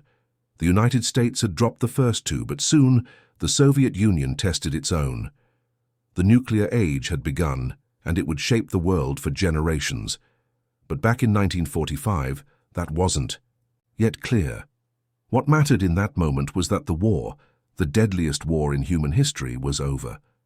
After 6 years, after over 60 million lives lost, the guns were finally silent. But the silence carried with it a deep sadness. The cities of Europe lay in ruins. Asia was shattered. The Holocaust had shown the darkest side of humanity. And now, nuclear fire had ended the last chapter of World War II. The people of Hiroshima and Nagasaki rebuilt their cities brick by brick, with determination and dignity. Many became activists, speaking out for peace, calling for an end to nuclear weapons. Their message was simple: never again. In the years that followed, Hiroshima became a symbol of both destruction and hope, a reminder of what war can do, and why peace must be protected, and the world slowly began to learn from its wounds. The war was over, but history was just beginning to understand what it meant. The triumphs, the horrors, the choices, the courage, and cruelty. All of it would shape the decades to come, and as the nuclear age dawned, the world would have to choose again and again whether to follow the path of peace or risk lighting that fire from the sky once more. Chapter 25. V-Day and VJ Day. When the bombs fell on Hiroshima and Nagasaki and Japan surrendered, the Second World War officially came to an end. But the road to that moment was paved with events that stretched back months earlier, across both Europe and the Pacific. Victory had come in stages, first in Europe, then in Japan, two very different endings, but both were marked by deep emotions, celebration, sorrow, and silence. It began in Europe. By early 1945, Germany was collapsing. Hitler's armies were being squeezed from both sides, the Allies from the west, the Soviets from the east. City after city fell. Bridges, roads, and factories were destroyed. The German military could no longer hold the line. Hitler, still, hiding in his underground bunker in Berlin, raged against reality. But the truth was clear. The war in Europe was lost. On April 30th, 1945, Adolf Hitler took his own life. Inside his bunker, as Soviet troops closed in on Berlin, he ended the war. For himself. Within days, other Nazi leaders began to fall. Some surrendered, others tried to flee, some committed suicide. There was no longer a future for the Third Reich. On May 7th, Germany officially surrendered. The documents were signed in Reims, France. The next day, a second signing was held in Berlin to satisfy the Soviet Union. On May 8, 1945, the war in Europe was declared over. That day would become known as VE Day, Victory in Europe Day. The news spread fast. In London, people poured into the streets. They danced, they hugged strangers. Flags waved from every window.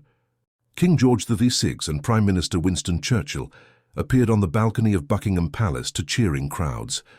For a country that had endured 6 years of bombing, blackout, and rationing, it was a moment of pure joy.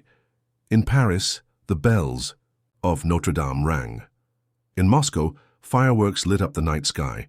In the United States, people honked horns, hugged, and filled public squares. President Truman dedicated the victory to Franklin Roosevelt, who had died just weeks earlier. There were parades and speeches, but beneath the joy there was also something else: exhaustion and grief. Because even in celebration, the cost of victory was impossible to ignore.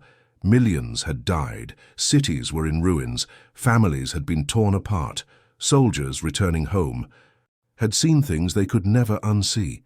And though the war in Europe was over, the war in the Pacific was not. Japan was still fighting, still refusing to surrender. Even after Germany fell, even after months of bombing raids that destroyed entire cities, the Japanese government held firm. They believed surrender was dishonorable. They were prepared to keep going no matter the cost. The fighting in the Pacific was brutal. From island to island, American forces had battled fierce Japanese resistance. On Iwo Jima and Okinawa, the losses were staggering. Kamikaze pilots crashed their planes into ships. Civilians were caught in the crossfire. Every battle felt like it might never end, and the closer the Allies got to Japan, the more violent it became. Then came the atomic bombs. Hiroshima on August 6th, Nagasaki on August 9th. Within days, Japan's leaders knew they could not continue. On August 15th, Emperor Hirohito spoke to the Japanese people. His voice, calm and somber, came through crackling radios. For the first time in history, the people heard their emperor speak, and he told them it was over. He did not use the word surrender, but the message was clear. Japan would accept the Allies' terms. The war was finished. Across the globe, people exhaled. After 6 long, painful years, it was finally over. In the United States, August 15th became VJ Day, Victory over Japan Day. In New York City's Times Square, people cheered and kissed and cried. The famous photograph of a sailor kissing a nurse would become one of the most iconic images of the war's end. In San Francisco and Chicago, the celebrations were wild. In London, people gathered again in the streets, though more quietly this time. They had already cheered once. Now they were just relieved. But even on VJ Day, emotions were mixed. There was joy, yes, but also silence. People remembered those who didn't come home. They looked at photographs of brothers, husbands, daughters, and friends who had died on beaches and battlefields. There were empty chairs at dinner tables, graves in foreign lands. Survivors came home with wounds, some visible, some not. In Japan, the surrender brought a different kind of pain. The cities of Hiroshima and Nagasaki were unrecognizable. Survivors, burned, scarred, and broken, walked among the rubble. Food was scarce. Buildings were gone. Families were lost. For many, it felt like the end of the world. The official surrender came weeks later. On September 2, 1945, aboard the USS Missouri in Tokyo Bay, representatives of Japan signed the formal surrender documents. American General Douglas MacArthur presided over the ceremony. Ships filled the harbor. Planes flew overhead. The war that had started in 1939 and for the United States in 1941 was finally over. With the signatures on that deck, World War II came to an official close, and the world breathed again. The months that followed were a strange mix of rebuilding and remembering. Soldiers returned home. Some tried to go back to normal life, others found it impossible. War had changed them. Many carried trauma. Some never talked about what they saw. Some couldn't stop talking about it. Families were reunited. But the scars ran deep. Cities began to rebuild. Bombed-out neighborhoods were cleared. Schools reopened. But the shadows of war didn't go away. In Europe, millions were homeless. In Asia, poverty was everywhere. Disease spread. Governments struggled to get back on their feet. The world was tired and it was wounded. There was also a deep reckoning. The full scale of the Holocaust came to light. Images and stories from the concentration camps shocked the world. Trials were held for war crimes. The Nuremberg trials, in particular, tried top Nazi officials for their actions. For the first time, crimes against humanity became a global concept. New alliances formed, old ones broke. The United Nations was created to prevent another global war, but already tension was growing between the United States and the Soviet Union. Two former allies were now becoming rivals. A new kind of war, a cold one, was beginning. But in that moment, in 1945, people everywhere tried to hold on to peace. They planted gardens where bombs had fallen. They held each other close. They hoped maybe that the worst was behind them. Victory in Europe. Victory in Japan. 2 days the world would never forget. One marked by the fall of Hitler. The other by the blinding fire of the atomic bomb. Both carried the weight of 6 years of global conflict, of lives lost and lives saved, of cruelty and courage, of endings and beginnings. It was not a clean victory. It was not an easy peace, but it was a turning point in human history, and it would shape everything that came next. The war was over. The world had changed, and now it would have to decide what kind of future to build from the ashes. Chapter 26. Nuremberg. Justice after genocide. The war had ended. The guns were silent. The cities were rubble. The bodies buried, or still being found. But the world could not move on. Not yet. There were still voices crying out, millions of them, silenced in gas chambers, death camps, mass graves.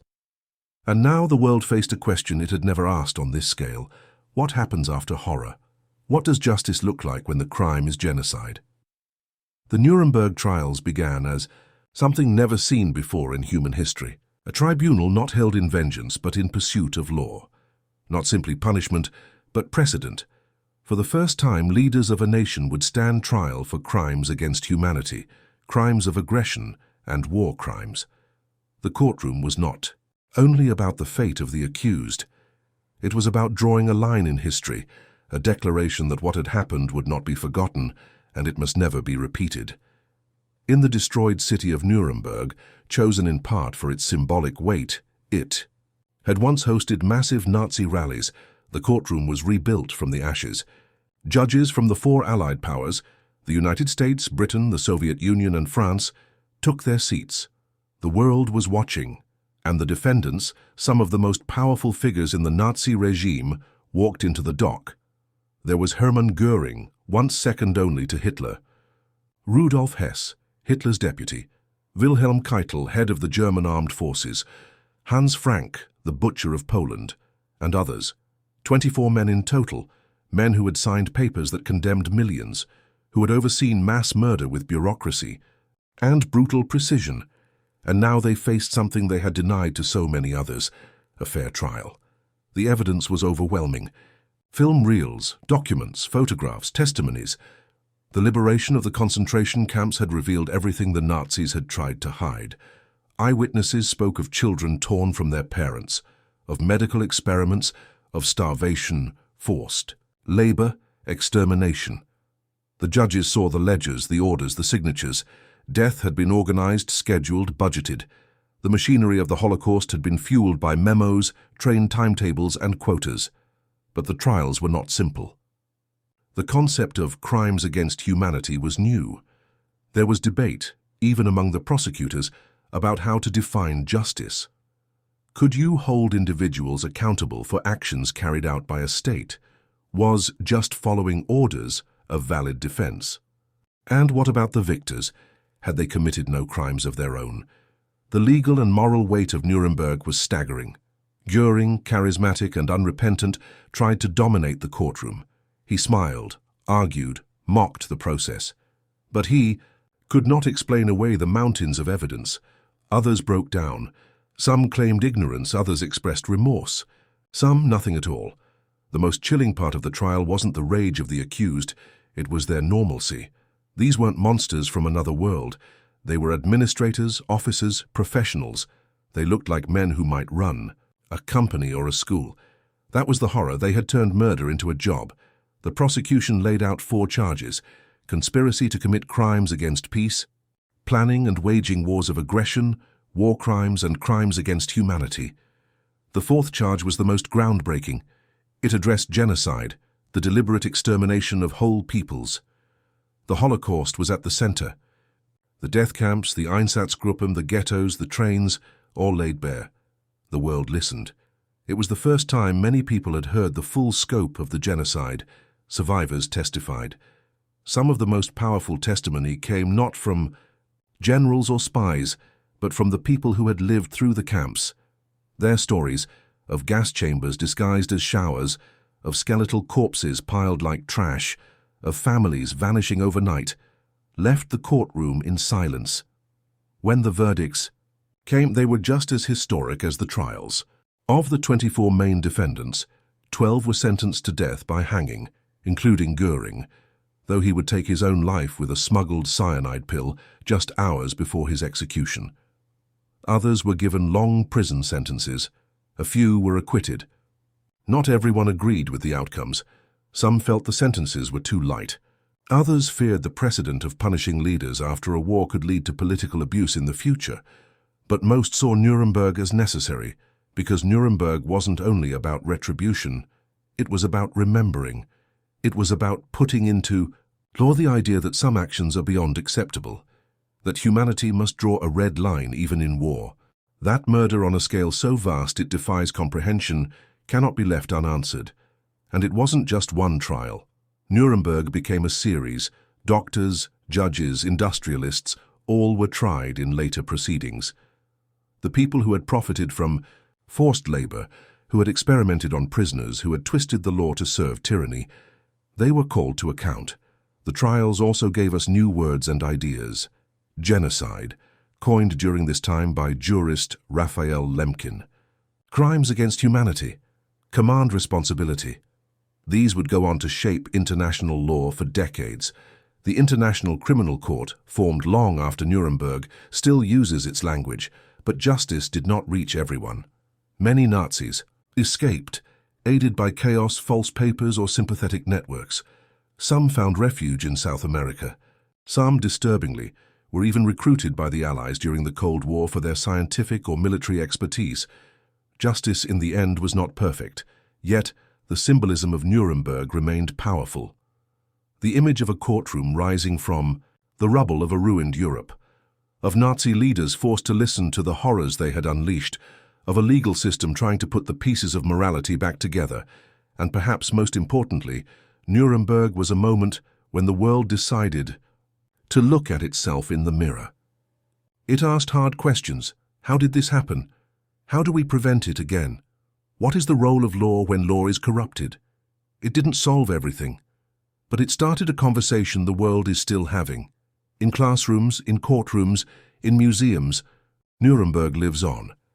It reminds us that silence is complicity, that bureaucracy can be as deadly as bombs, that the greatest crimes can be committed not by fanatics, but by ordinary people in suits, obeying orders and doing their jobs. As the trials concluded, one line echoed through the closing statements: never again. It became a promise, a hope, a warning, that the world would not forget, that if evil rose again it would not go unanswered, and from the ashes of the Holocaust, from the wreckage of total war, came a fragile but fierce belief that even after the worst of human behavior, justice is not impossible, and that memory itself is a form of justice. Now, with the gavel fallen, the courtroom quiet, the voices of the victims still echo, not forgotten, not erased, witnessed, and written into history. Chapter 27. The Birth of the United Nations. The war had left the world in ruins, cities reduced to rubble, economies shattered, families torn apart. More than 70 million people were dead. Nations were exhausted.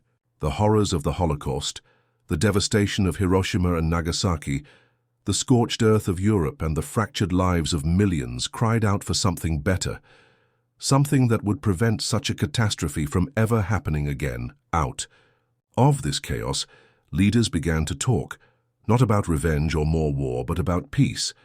This time they knew it couldn't just be about winning battles, it had to be about winning peace. And so began the creation of the United Nations, a new hope built from the ashes of the old world. The idea wasn't entirely new. After the First World War, there had been the League of Nations.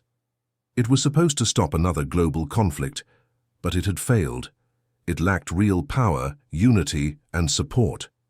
When Hitler ignored its rules, when Japan and Italy acted aggressively, the League could do nothing. So when World War II erupted, the League quietly collapsed. The lesson was clear. Good intentions weren't enough. The world needed something stronger. Even before the war ended, the seeds of the United Nations were already being planted. In 1941, as the war raged, President Franklin D. Roosevelt of the United States and Prime Minister Winston Churchill of Britain met on a ship in the Atlantic. They talked about what the world might look like after the war. They drafted a document called the Atlantic Charter, a vision of a peaceful future where nations cooperated, not conquered. It talked about freedom, justice, and the right of people to choose their own governments. It was a dream in the middle of a nightmare, but it was a start. Then came more meetings. In 1942, 26 nations signed something called the Declaration by United Nations, agreeing to work together against the Axis powers and laying the groundwork for a future peace organization. The name United Nations came from Roosevelt himself. He wanted to emphasize unity and common purpose, even as the war continued to rage. In 1944, with the end of the war in sight, key Allied nations met again, this time at Dumbarton Oaks in Washington, D.C. Representatives from the US, Britain, the Soviet Union, and China sat down and tried to figure out how this new organization would actually work. They argued over how decisions would be made, how peace would be kept, and who would have the power to act. It wasn't easy. Each country had its own fears, its own interests. One of the biggest questions was about power. Who would be responsible for enforcing peace? How would they stop a country from breaking the rules? The answer was something called the Security Council, a group of major powers who would have the authority to act quickly in a crisis. The 5 permanent members would be the United States, the Soviet Union, Britain, China, and France. Each would have veto power, meaning if just one of them said no, a proposal could be blocked. It was controversial, but the idea was simple. These were the biggest players, and without their support, peacekeeping wouldn't be possible. In April 1945, representatives from 50 nations gathered in San Francisco for the United Nations Conference on International Organization. The war in Europe was ending, but Japan was still fighting. The world was still raw with grief. Yet, in that city by the Pacific Ocean, something remarkable happened. Countries that had been enemies just months before came together to build something new. They debated every word of the United Nations Charter. They talked about human rights, development, disarmament, refugees, disease, poverty, education, war. The energy was electric. Everyone knew they were part of something historic. And when the final charter was signed on June 26, 1945, the room erupted in applause. The United Nations was born. The charter was bold. It declared that all nations, big or small, had equal rights. It promised to promote peace, human rights, and better standards of life for all. It created organs like the General Assembly, where every member nation would have a voice, the Security Council, responsible for maintaining peace, the International Court of Justice to settle disputes, and the Economic and Social Council to improve global living conditions. But this wasn't just about ideals. The UN was built to act. It could send peacekeepers to conflict zones. It could provide humanitarian aid during famines and disasters. It could impose sanctions, mediate disputes, and investigate war crimes. And most importantly, it was a place where nations could talk rather than fight. The first Secretary General was Trygve Lie of Norway. His job was to be a diplomat, a coordinator, a symbol of the organization's mission. It wasn't easy. The Cold War was beginning. Tensions between the United States and the Soviet Union were already surfacing, but the UN kept going. In its early years, the UN faced enormous challenges. It helped resettle millions of refugees from the war. It created agencies like UNICEF to protect children and the World Health Organization to fight disease. It began work on what would become one of its proudest achievements, the Universal Declaration of Human Rights. Adopted in 1948, for the first time in history, the world agreed on a common set of rights that belong to every human being, regardless of nationality, race, or religion. The UN wasn't perfect. The veto power of the 5 permanent members often blocked action. Political rivalries sometimes paralyzed decision-making, and in some cases the UN failed to prevent conflict or genocide. But even with its flaws, the United Nations became a symbol of hope, a place where countries could come together not to wage war but to build peace. Over the years, the UN expanded. More countries joined as they gained independence. The organization took on more missions, peacekeeping in civil wars, supporting education in developing countries, protecting the environment, combating HIV/AIDS. It became a hub for diplomacy, science and humanitarian work. The image of UN peacekeepers in blue helmets became known worldwide. They were deployed to places like the Congo, Cyprus, Lebanon, and later Rwanda and the Balkans. They didn't always succeed, but they often stood between chaos and order, buying time for diplomacy to work. Perhaps what makes the UN most remarkable is its simple principle that talking is better than fighting, that even bitter enemies can find common ground, that the world is more connected than ever, and that cooperation is no longer a luxury, it's a necessity. As the decades passed, the world changed, and so did the UN. The Cold War ended. New challenges emerged: climate change, cyber threats, terrorism. But the mission remained: to save succeeding generations from the scourge of war. The words carved into the UN's headquarters in New York still echo its purpose. They shall beat their swords into plowshares and their spears into pruning hooks. The UN became a place where the voices of the small could be heard alongside the powerful, where young nations could find support, where disaster-struck communities could receive aid, where agreements on nuclear weapons, trade, the environment, and human rights could be negotiated. Of course, there were setbacks, times when the organization was slow to act, or divided by politics, times when its limitations were painfully clear. But even then, the world kept returning to it, not because it was perfect, but because it was necessary. In a world that had once torn itself apart, the UN stood as a reminder of what could be built instead. For the survivors of World War II, the United Nations was more than a political body. It was a promise that the suffering they had endured had meaning, that something would be learned, that their children and grandchildren might live in a world where disputes were settled with dialogue, not destruction, and that promise lives on. Every time nations sit down in its chambers, every time aid arrives in a disaster zone, every time a treaty is signed, every time peace is kept, even for one more day. The birth of the United Nations was not just the end of a war.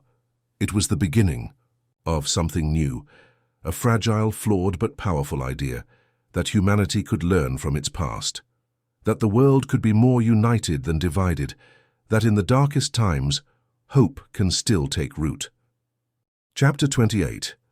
A Divided World. Cold War begins. The guns of World War II had barely gone silent when a new kind of conflict started to take shape.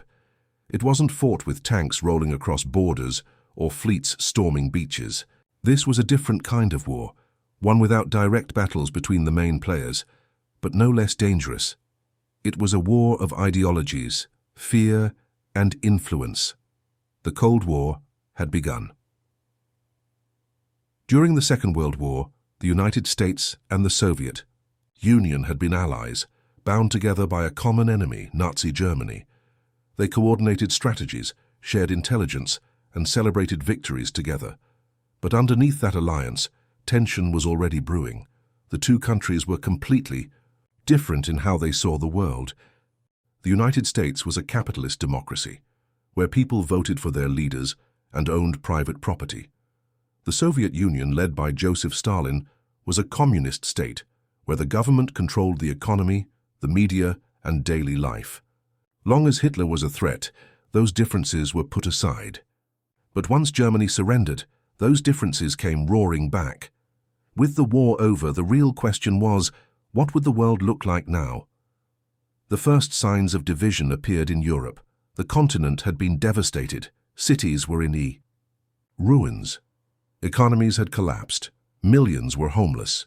Everyone agreed that Europe needed to be rebuilt. But how that rebuilding would happen, and who would be in control, was where things got complicated. The United States wanted to help Europe recover through a system that supported free trade, democratic governments, and private enterprise. It believed that prosperity and democracy would prevent the rise of future dictators like Hitler. The Soviet Union, on the other hand, wanted to create a buffer of friendly communist countries around its borders. It had suffered enormous losses. During the war, more than 20 million people, and Stalin was determined never to let the Soviet Union be invaded again. So, in the chaos after the war, both sides moved quickly to secure influence. In the western part of Europe, countries like France, Italy, and West Germany began to rebuild with American help. In the east, countries like Poland, Hungary, Romania, and East Germany came under Soviet control. Stalin installed communist governments in these nations, often using secret police and force to suppress opposition. These countries didn't get to choose their futures freely. Instead, they were pulled behind what would soon be called the Iron Curtain. That term, Iron Curtain, was made famous by Winston Churchill in a speech he gave in the United States in 1946. He said, "From Stettin in the Baltic to Trieste in the Adriatic, an Iron Curtain has descended across the continent." It was a powerful image. Europe was no longer united. It was divided into two worlds, East and West, communist and capitalist, Soviet and American. The division didn't stop in Europe. It quickly became global. The United States and the Soviet Union began to see each other not just as rivals but as existential threats. Each side believed that the other wanted to dominate the world. And so began a race, not just to build weapons, but to win hearts and minds, to influence new nations, to control the future. One of the first major conflicts of the Cold War was the Berlin crisis. After the war, Germany had been divided into 4 zones, each controlled by one of the Allies: the US, Britain, France, and the Soviet Union. Berlin, though deep inside Soviet-controlled East Germany, was also split into 4 zones. But in 1948, the Western Allies decided to unite their parts of Berlin and West Germany into a single democratic state. Stalin didn't like that. In response, he cut off all road, rail, and canal access to West Berlin. The city was isolated, and more than 2 million people were trapped without food, fuel, or supplies. But instead of giving in, the Western Allies launched the Berlin Airlift. For nearly a year, American and British planes flew into West Berlin, around the clock, delivering everything the city needed to survive. At its peak, a plane was landing every few minutes. Stalin eventually backed down, and the blockade was lifted in 1949. The airlift was a clear signal. The United States would stand firm against Soviet pressure. That same year, the Cold War deepened further. The Western Allies formed a military alliance called NATO, the North Atlantic Treaty Organization. Its purpose was simple: an attack on one member would be considered an attack on all. It was a defensive shield meant to protect against Soviet aggression. In response, the Soviet Union later created its own alliance, the Warsaw Pact, with the countries of Eastern Europe. The lines were drawn. The Cold War was now in full swing. It wasn't just about military alliances, it was also about money and aid. In 1947, the US launched the Marshall Plan, a massive economic aid program to help rebuild Europe. Billions of dollars flowed into Western Europe to repair infrastructure, boost industry, and restore hope. The plan was incredibly successful. Western Europe recovered quickly and support for communism faded. Stalin saw the Marshall Plan as a threat, economic influence that could pull countries away from the Soviet orbit. So he forced Eastern Bloc nations to reject the aid and stay loyal to Moscow. Meanwhile, both sides were also racing to build the most powerful weapons imaginable. In 1945, only the United States had nuclear bombs, but by 1949, the Soviet Union had exploded its first atomic bomb. The arms race had begun. Soon, each side was building bigger, more deadly weapons: hydrogen bombs, long-range missiles, submarines armed with nukes. The world was entering a dangerous age where a single mistake could lead to destruction on a massive scale. And so, fear became a constant companion. In schools across the United States, children practiced duck and cover drills in case of nuclear attack. In the Soviet Union, people were taught that the Americans were warmongers who wanted to destroy their way of life. Propaganda was everywhere, Movies, posters, speeches, news. But the Cold War wasn't just fought with bombs and tanks, it was also fought in secret. Intelligence agencies like the CIA and the KGB became powerful tools of espionage and sabotage. Spies infiltrated governments, stole documents, and carried out covert missions. Whole battles were fought in shadows. No bullets, but plenty of danger. In the 1950s and 60s, the Cold War spread to other parts of the world.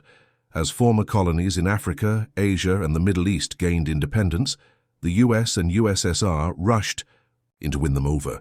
Sometimes it was through aid and trade. Other times it was through coups, revolutions, or proxy wars. Conflicts where the two superpowers supported opposite sides, but didn't fight each other directly.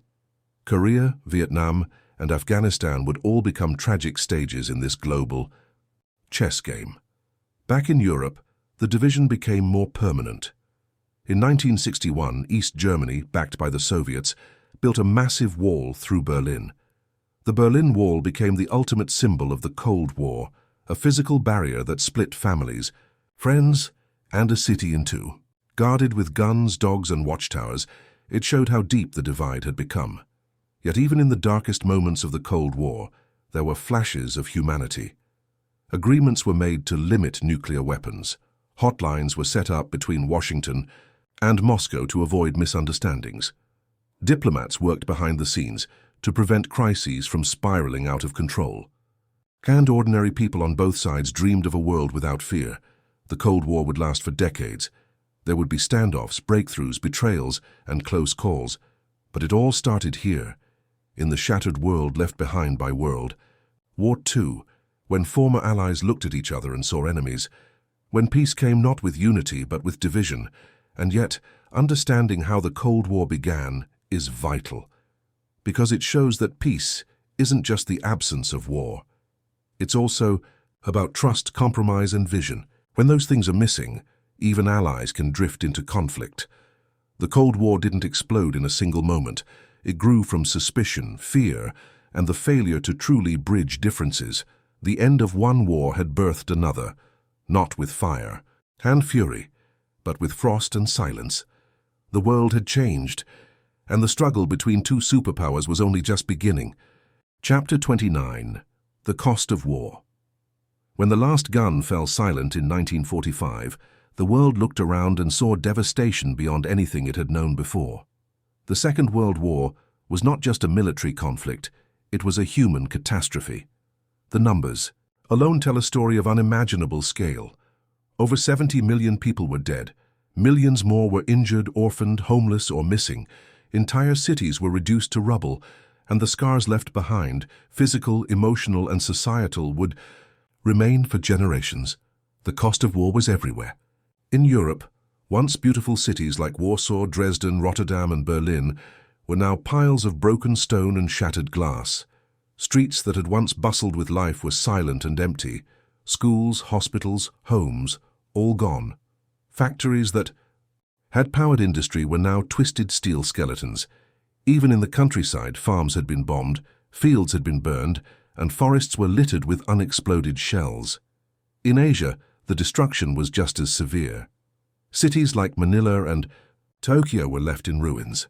In China, entire villages had been wiped out during the Japanese invasion. And in the final days of the war, Hiroshima and Nagasaki were turned to ash in an instant. The atomic bombs dropped by the United States didn't just destroy buildings, they erased entire communities and caused long-term radiation sickness that would claim lives for years to come. But the physical damage, as horrifying as it was only part of the cost. There was the human toll, the lives lost in every country that took part. In the Soviet Union alone, over 20 million people died. Families were shattered. Generations of young men never returned. The grief was shared across nations. In Poland, about 1 in 5 people died. In Germany, millions were killed in the war and its aftermath. In China, the death toll reached into the tens of millions. In Japan, the bombing campaigns, both conventional and atomic, left hundreds of thousands dead. And even countries far from the front lines like the United States and the United Kingdom lost hundreds of thousands of soldiers and civilians. And then there were the survivors, Many were physically wounded, missing limbs, blinded, scarred. Hospitals were overwhelmed with people who would never fully heal. But just as damaging were the invisible wounds. Mental trauma, what we now call PTSD, was common. Soldiers returned home unable to sleep, plagued by flashbacks and guilt. Civilians who had lived through bombings or seen their families killed carried pain that couldn't be seen, but never went away. In the aftermath, there were millions of people with nowhere to go. Refugees wandered from place to place trying to find homes, families, or even countries that no longer existed. Displaced persons camps were set up across Europe. People waited in long lines for food, medicine, and hope. Borders had shifted, governments had fallen, and maps were redrawn. The entire structure of the world had changed, and people had to find their place in it again. One of the most tragic costs of the war was the destruction of culture. Libraries, museums, and churches were bombed.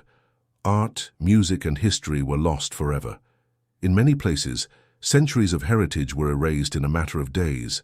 In some cases, this was done deliberately. The Nazis looted art from across Europe, burning books and trying to erase entire identities.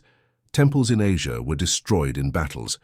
Cities that once held great cultural treasures now had only ashes and broken stones. And then there was the Holocaust. The industrialized genocide carried out by Nazi Germany left over 6 million Jews dead, along with millions of others, Roma, disabled individuals, political prisoners, and more. The death camps like Auschwitz, Treblinka, and Sobibor were not just places of murder. They were places where humanity itself was abandoned. Survivors of these camps emerged gaunt, hollow-eyed, and forever changed. The liberation of the camps by Allied soldiers revealed horrors the world had never imagined. It was a reminder that the cost of war was not only death, but moral collapse. The war also left behind broken economies. Countries were bankrupt. Inflation soared. Basic goods were scarce. People traded on black markets just to survive. Children in many parts of Europe and Asia went hungry for years. In Japan and Germany, entire industries had to be rebuilt from the ground up. Unemployment was high, hope was low, and rebuilding wasn't just about buildings, it was about rebuilding lives, trust, and the idea of peace itself. One of the more overlooked costs of the war was the lost potential. Think of the millions of children who never grew up, the artists who never painted, the scientists who never discovered, the leaders who never led.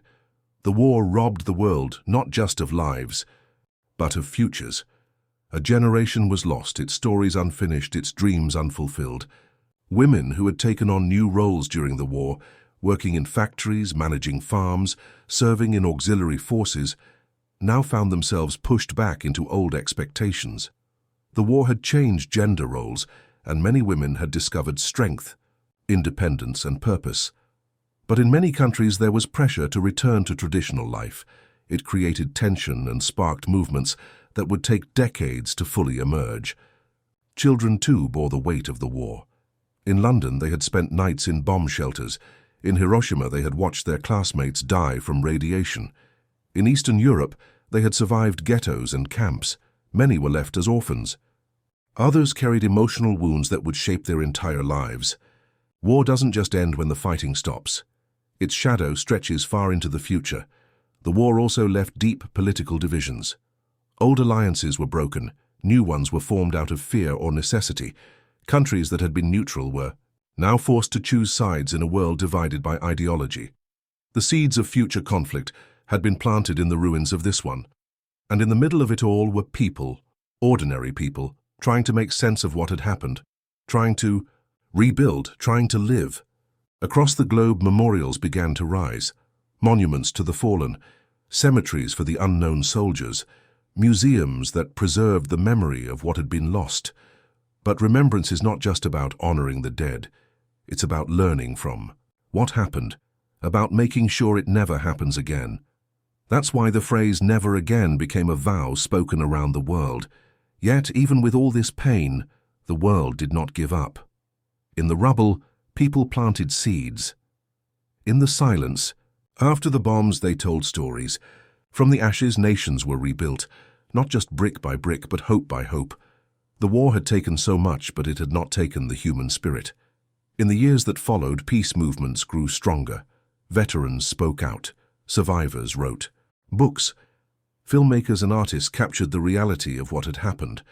Slowly, the world began to understand just how high the price of war had been, and that understanding became a powerful force. It inspired the creation of institutions like the United Nations, built to prevent future wars. It led to international laws against genocide and crimes against humanity. It even sparked conversations about nuclear disarmament and global cooperation. Still, the trauma lingered. Some wounds never healed. Some questions were never answered. But acknowledging the cost is part of honoring those who lived and those who died. It's about remembering that war is not just about victory or defeat, but about lives interrupted and futures destroyed. The cost of war is written not only in history books, but in every family that lost someone, in every city that had to rebuild, in every heart that still carries the pain. And it's a reminder that peace is not something to take for granted. It's something to protect, to work for, and to hold sacred. Chapter 30. A New World Emerges. The war had ended. The weapons were silenced. The soldiers had either returned home or remained buried far from it. Cities were rising from ruins. Nations were rebuilding. But long after the last battle was fought, one question remained. How could the world make sure this never happened again? World War II had changed everything. It had shown how fast societies could fall apart, how fragile peace really was, and how dangerous hatred and unchecked power could become. The war had not just been a struggle between armies. It had been a fight for the soul of humanity, and the horrors it unleashed, the Holocaust, the bombings, the genocide, the cruelty, left a deep scar on every continent. The phrase, "never again," didn't come out of nowhere. It was born out of shock, sorrow, and a desperate hope for a better future. But how do you make sure something like World War II doesn't happen again? How do you stop future generations from forgetting or repeating the same mistakes? That's where memory, education, and global cooperation became crucial. In the years after the war, nations, communities, and individuals began to build a legacy of remembrance. Memorials were built across the world, not just for soldiers, but for civilians, victims of genocide, resistance fighters, and unknown heroes. Cemeteries marked the sacrifice. Museums told the story. Books, films, and documentaries helped preserve the truth. Survivors shared their memories, sometimes through tears, always with urgency. They didn't want sympathy, they wanted understanding. They wanted the world to remember, because forgetting, they knew, was dangerous. The Holocaust, more than any other event, forced the world to confront what can happen when hatred is allowed to grow and laws are used to dehumanize people. 6 million. Jews murdered. Millions more. Roma, disabled individuals, political prisoners, LGBTQ people, systematically exterminated. The camps were not just about killing. They were about erasing identity, stripping away dignity, and turning people into statistics. Survivors who lived to tell their stories made it their life mission to keep that history alive. One of the most important legacies of World War II became education. Schools around the world began to include the war in their history classes, not just as a military conflict, but as a lesson in human behavior. Students learned about fascism, propaganda, prejudice, and the consequences of silence. In many countries, visiting Holocaust memorials became part of the school curriculum. In others, veterans spoke to children about what they had seen, what they had endured, and what they hoped never to see again. But even with education, memory can fade. Time moves on. New generations are born. Survivors grow older, and eventually, their voices go quiet. That's why documenting their stories became urgent. Projects like the Shoah Foundation recorded thousands of testimonies from Holocaust survivors. Oral histories were collected from soldiers, civilians, and refugees. Diaries, letters, and photographs were preserved. The idea was simple. If people could see and hear the past, they might understand it better. And if they understood it, maybe they wouldn't repeat it. Another legacy of the war was the push for international cooperation. The United Nations, founded in 1945, was built on the ashes of global conflict. Its goal was to prevent war through diplomacy, peacekeeping, and collective decision-making. It wasn't perfect, no organization is, but it represented a major shift. Countries that had once seen each other as enemies now sat at the same table. They talked, argued, compromised, and sometimes acted together to stop future conflicts before they exploded. War crimes trials like those in Nuremberg and Tokyo also set new standards for accountability. For the first time in history, world leaders and military officers were put on trial for crimes against humanity. The message was clear. Just following orders was not a defense. If you planned genocide, if you carried out mass murder, if you tortured, enslaved, or exterminated, you could and would be held responsible. These trials didn't fix the world, but they sent a powerful signal. The world was watching now. The war also gave birth to new laws and conventions aimed at protecting human rights. The Universal Declaration of Human Rights, adopted in 1948, laid out the basic rights every person should have, regardless of race, religion, nationality, or political belief. The Geneva Conventions were updated to protect civilians and prisoners of war, and later the Genocide Convention made mass extermination a crime under international law. These documents weren't just paper, they were promises. Still, even with all these efforts, the fight to prevent another global catastrophe has never been easy. The Cold War that followed World War II created new divisions. Regional wars continued to erupt. Genocides happened again in Cambodia, Rwanda, Bosnia, and Darfur. Dictators rose to power, propaganda spread, ethnic hatred returned, and in some places, people began to deny the horrors of the past or twist them into something else. That's why memory and education are not one-time efforts. They have to be ongoing, constant, and honest. Teaching about World War II is not just about dates and battles. It's about understanding how societies break, how fear and blame can turn neighbors into enemies, how silence can be deadly, and how courage, real courage, is when people stand up for what's right even when it's dangerous. Museums like Yad Vashem in Israel, the U.S. Holocaust Memorial Museum in Washington, and Auschwitz in Poland exist to show people, not just tell them. To walk through those spaces is to feel the weight of history. It's to see the shoes of children who were murdered, the suitcases of families who never came back, the photographs of lives cut short. These places are not meant to depress, they are meant to warn. Even in popular culture, the legacy of World War II lives on. Films like Schindler's List, The Pianist, Saving Private Ryan, and Life is Beautiful bring the past to life in a way that textbooks cannot. They show the pain, the loss, the choices, and the heroism. Art has the power to reach hearts that facts alone cannot. The phrase "never again" has become a global call to action, but it's also a question. Can we really stop such horrors from happening again? Can we learn fast enough, care deeply enough, and act boldly enough to prevent the next disaster? The answer isn't easy, because the truth is, never again isn't a guarantee. It's a challenge. It means being alert to signs of rising hatred. It means standing up when others are silent. It means protecting truth in a world full of lies. It means supporting free press, fair laws, and open societies. And it means remembering that peace isn't just the absence of war. It's the presence of justice, dignity, and respect for every human being. As time moves on, the responsibility shifts to each of us. We are now the guardians of memory. The Tao, storytellers, the teachers, the protectors of truth. The world after World War II was built on the promise that it would not fall into darkness again. But promises only matter if people keep them. In the end, the legacy of World War II is not just about the past. It's about what kind of world we want to live in. It's about the choices we make every day, in how we treat others, in what we say and what we let slide, in whether we build walls or bridges. The war took 70 million lives, but it also gave us a chance to do better.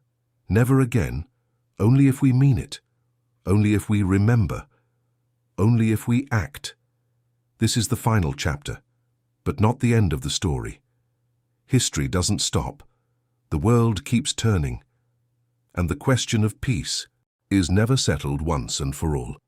Every generation must decide whether it will choose fear or hope, silence or truth, war or peace. The world paid a terrible price to learn this lesson. Let's not forget it.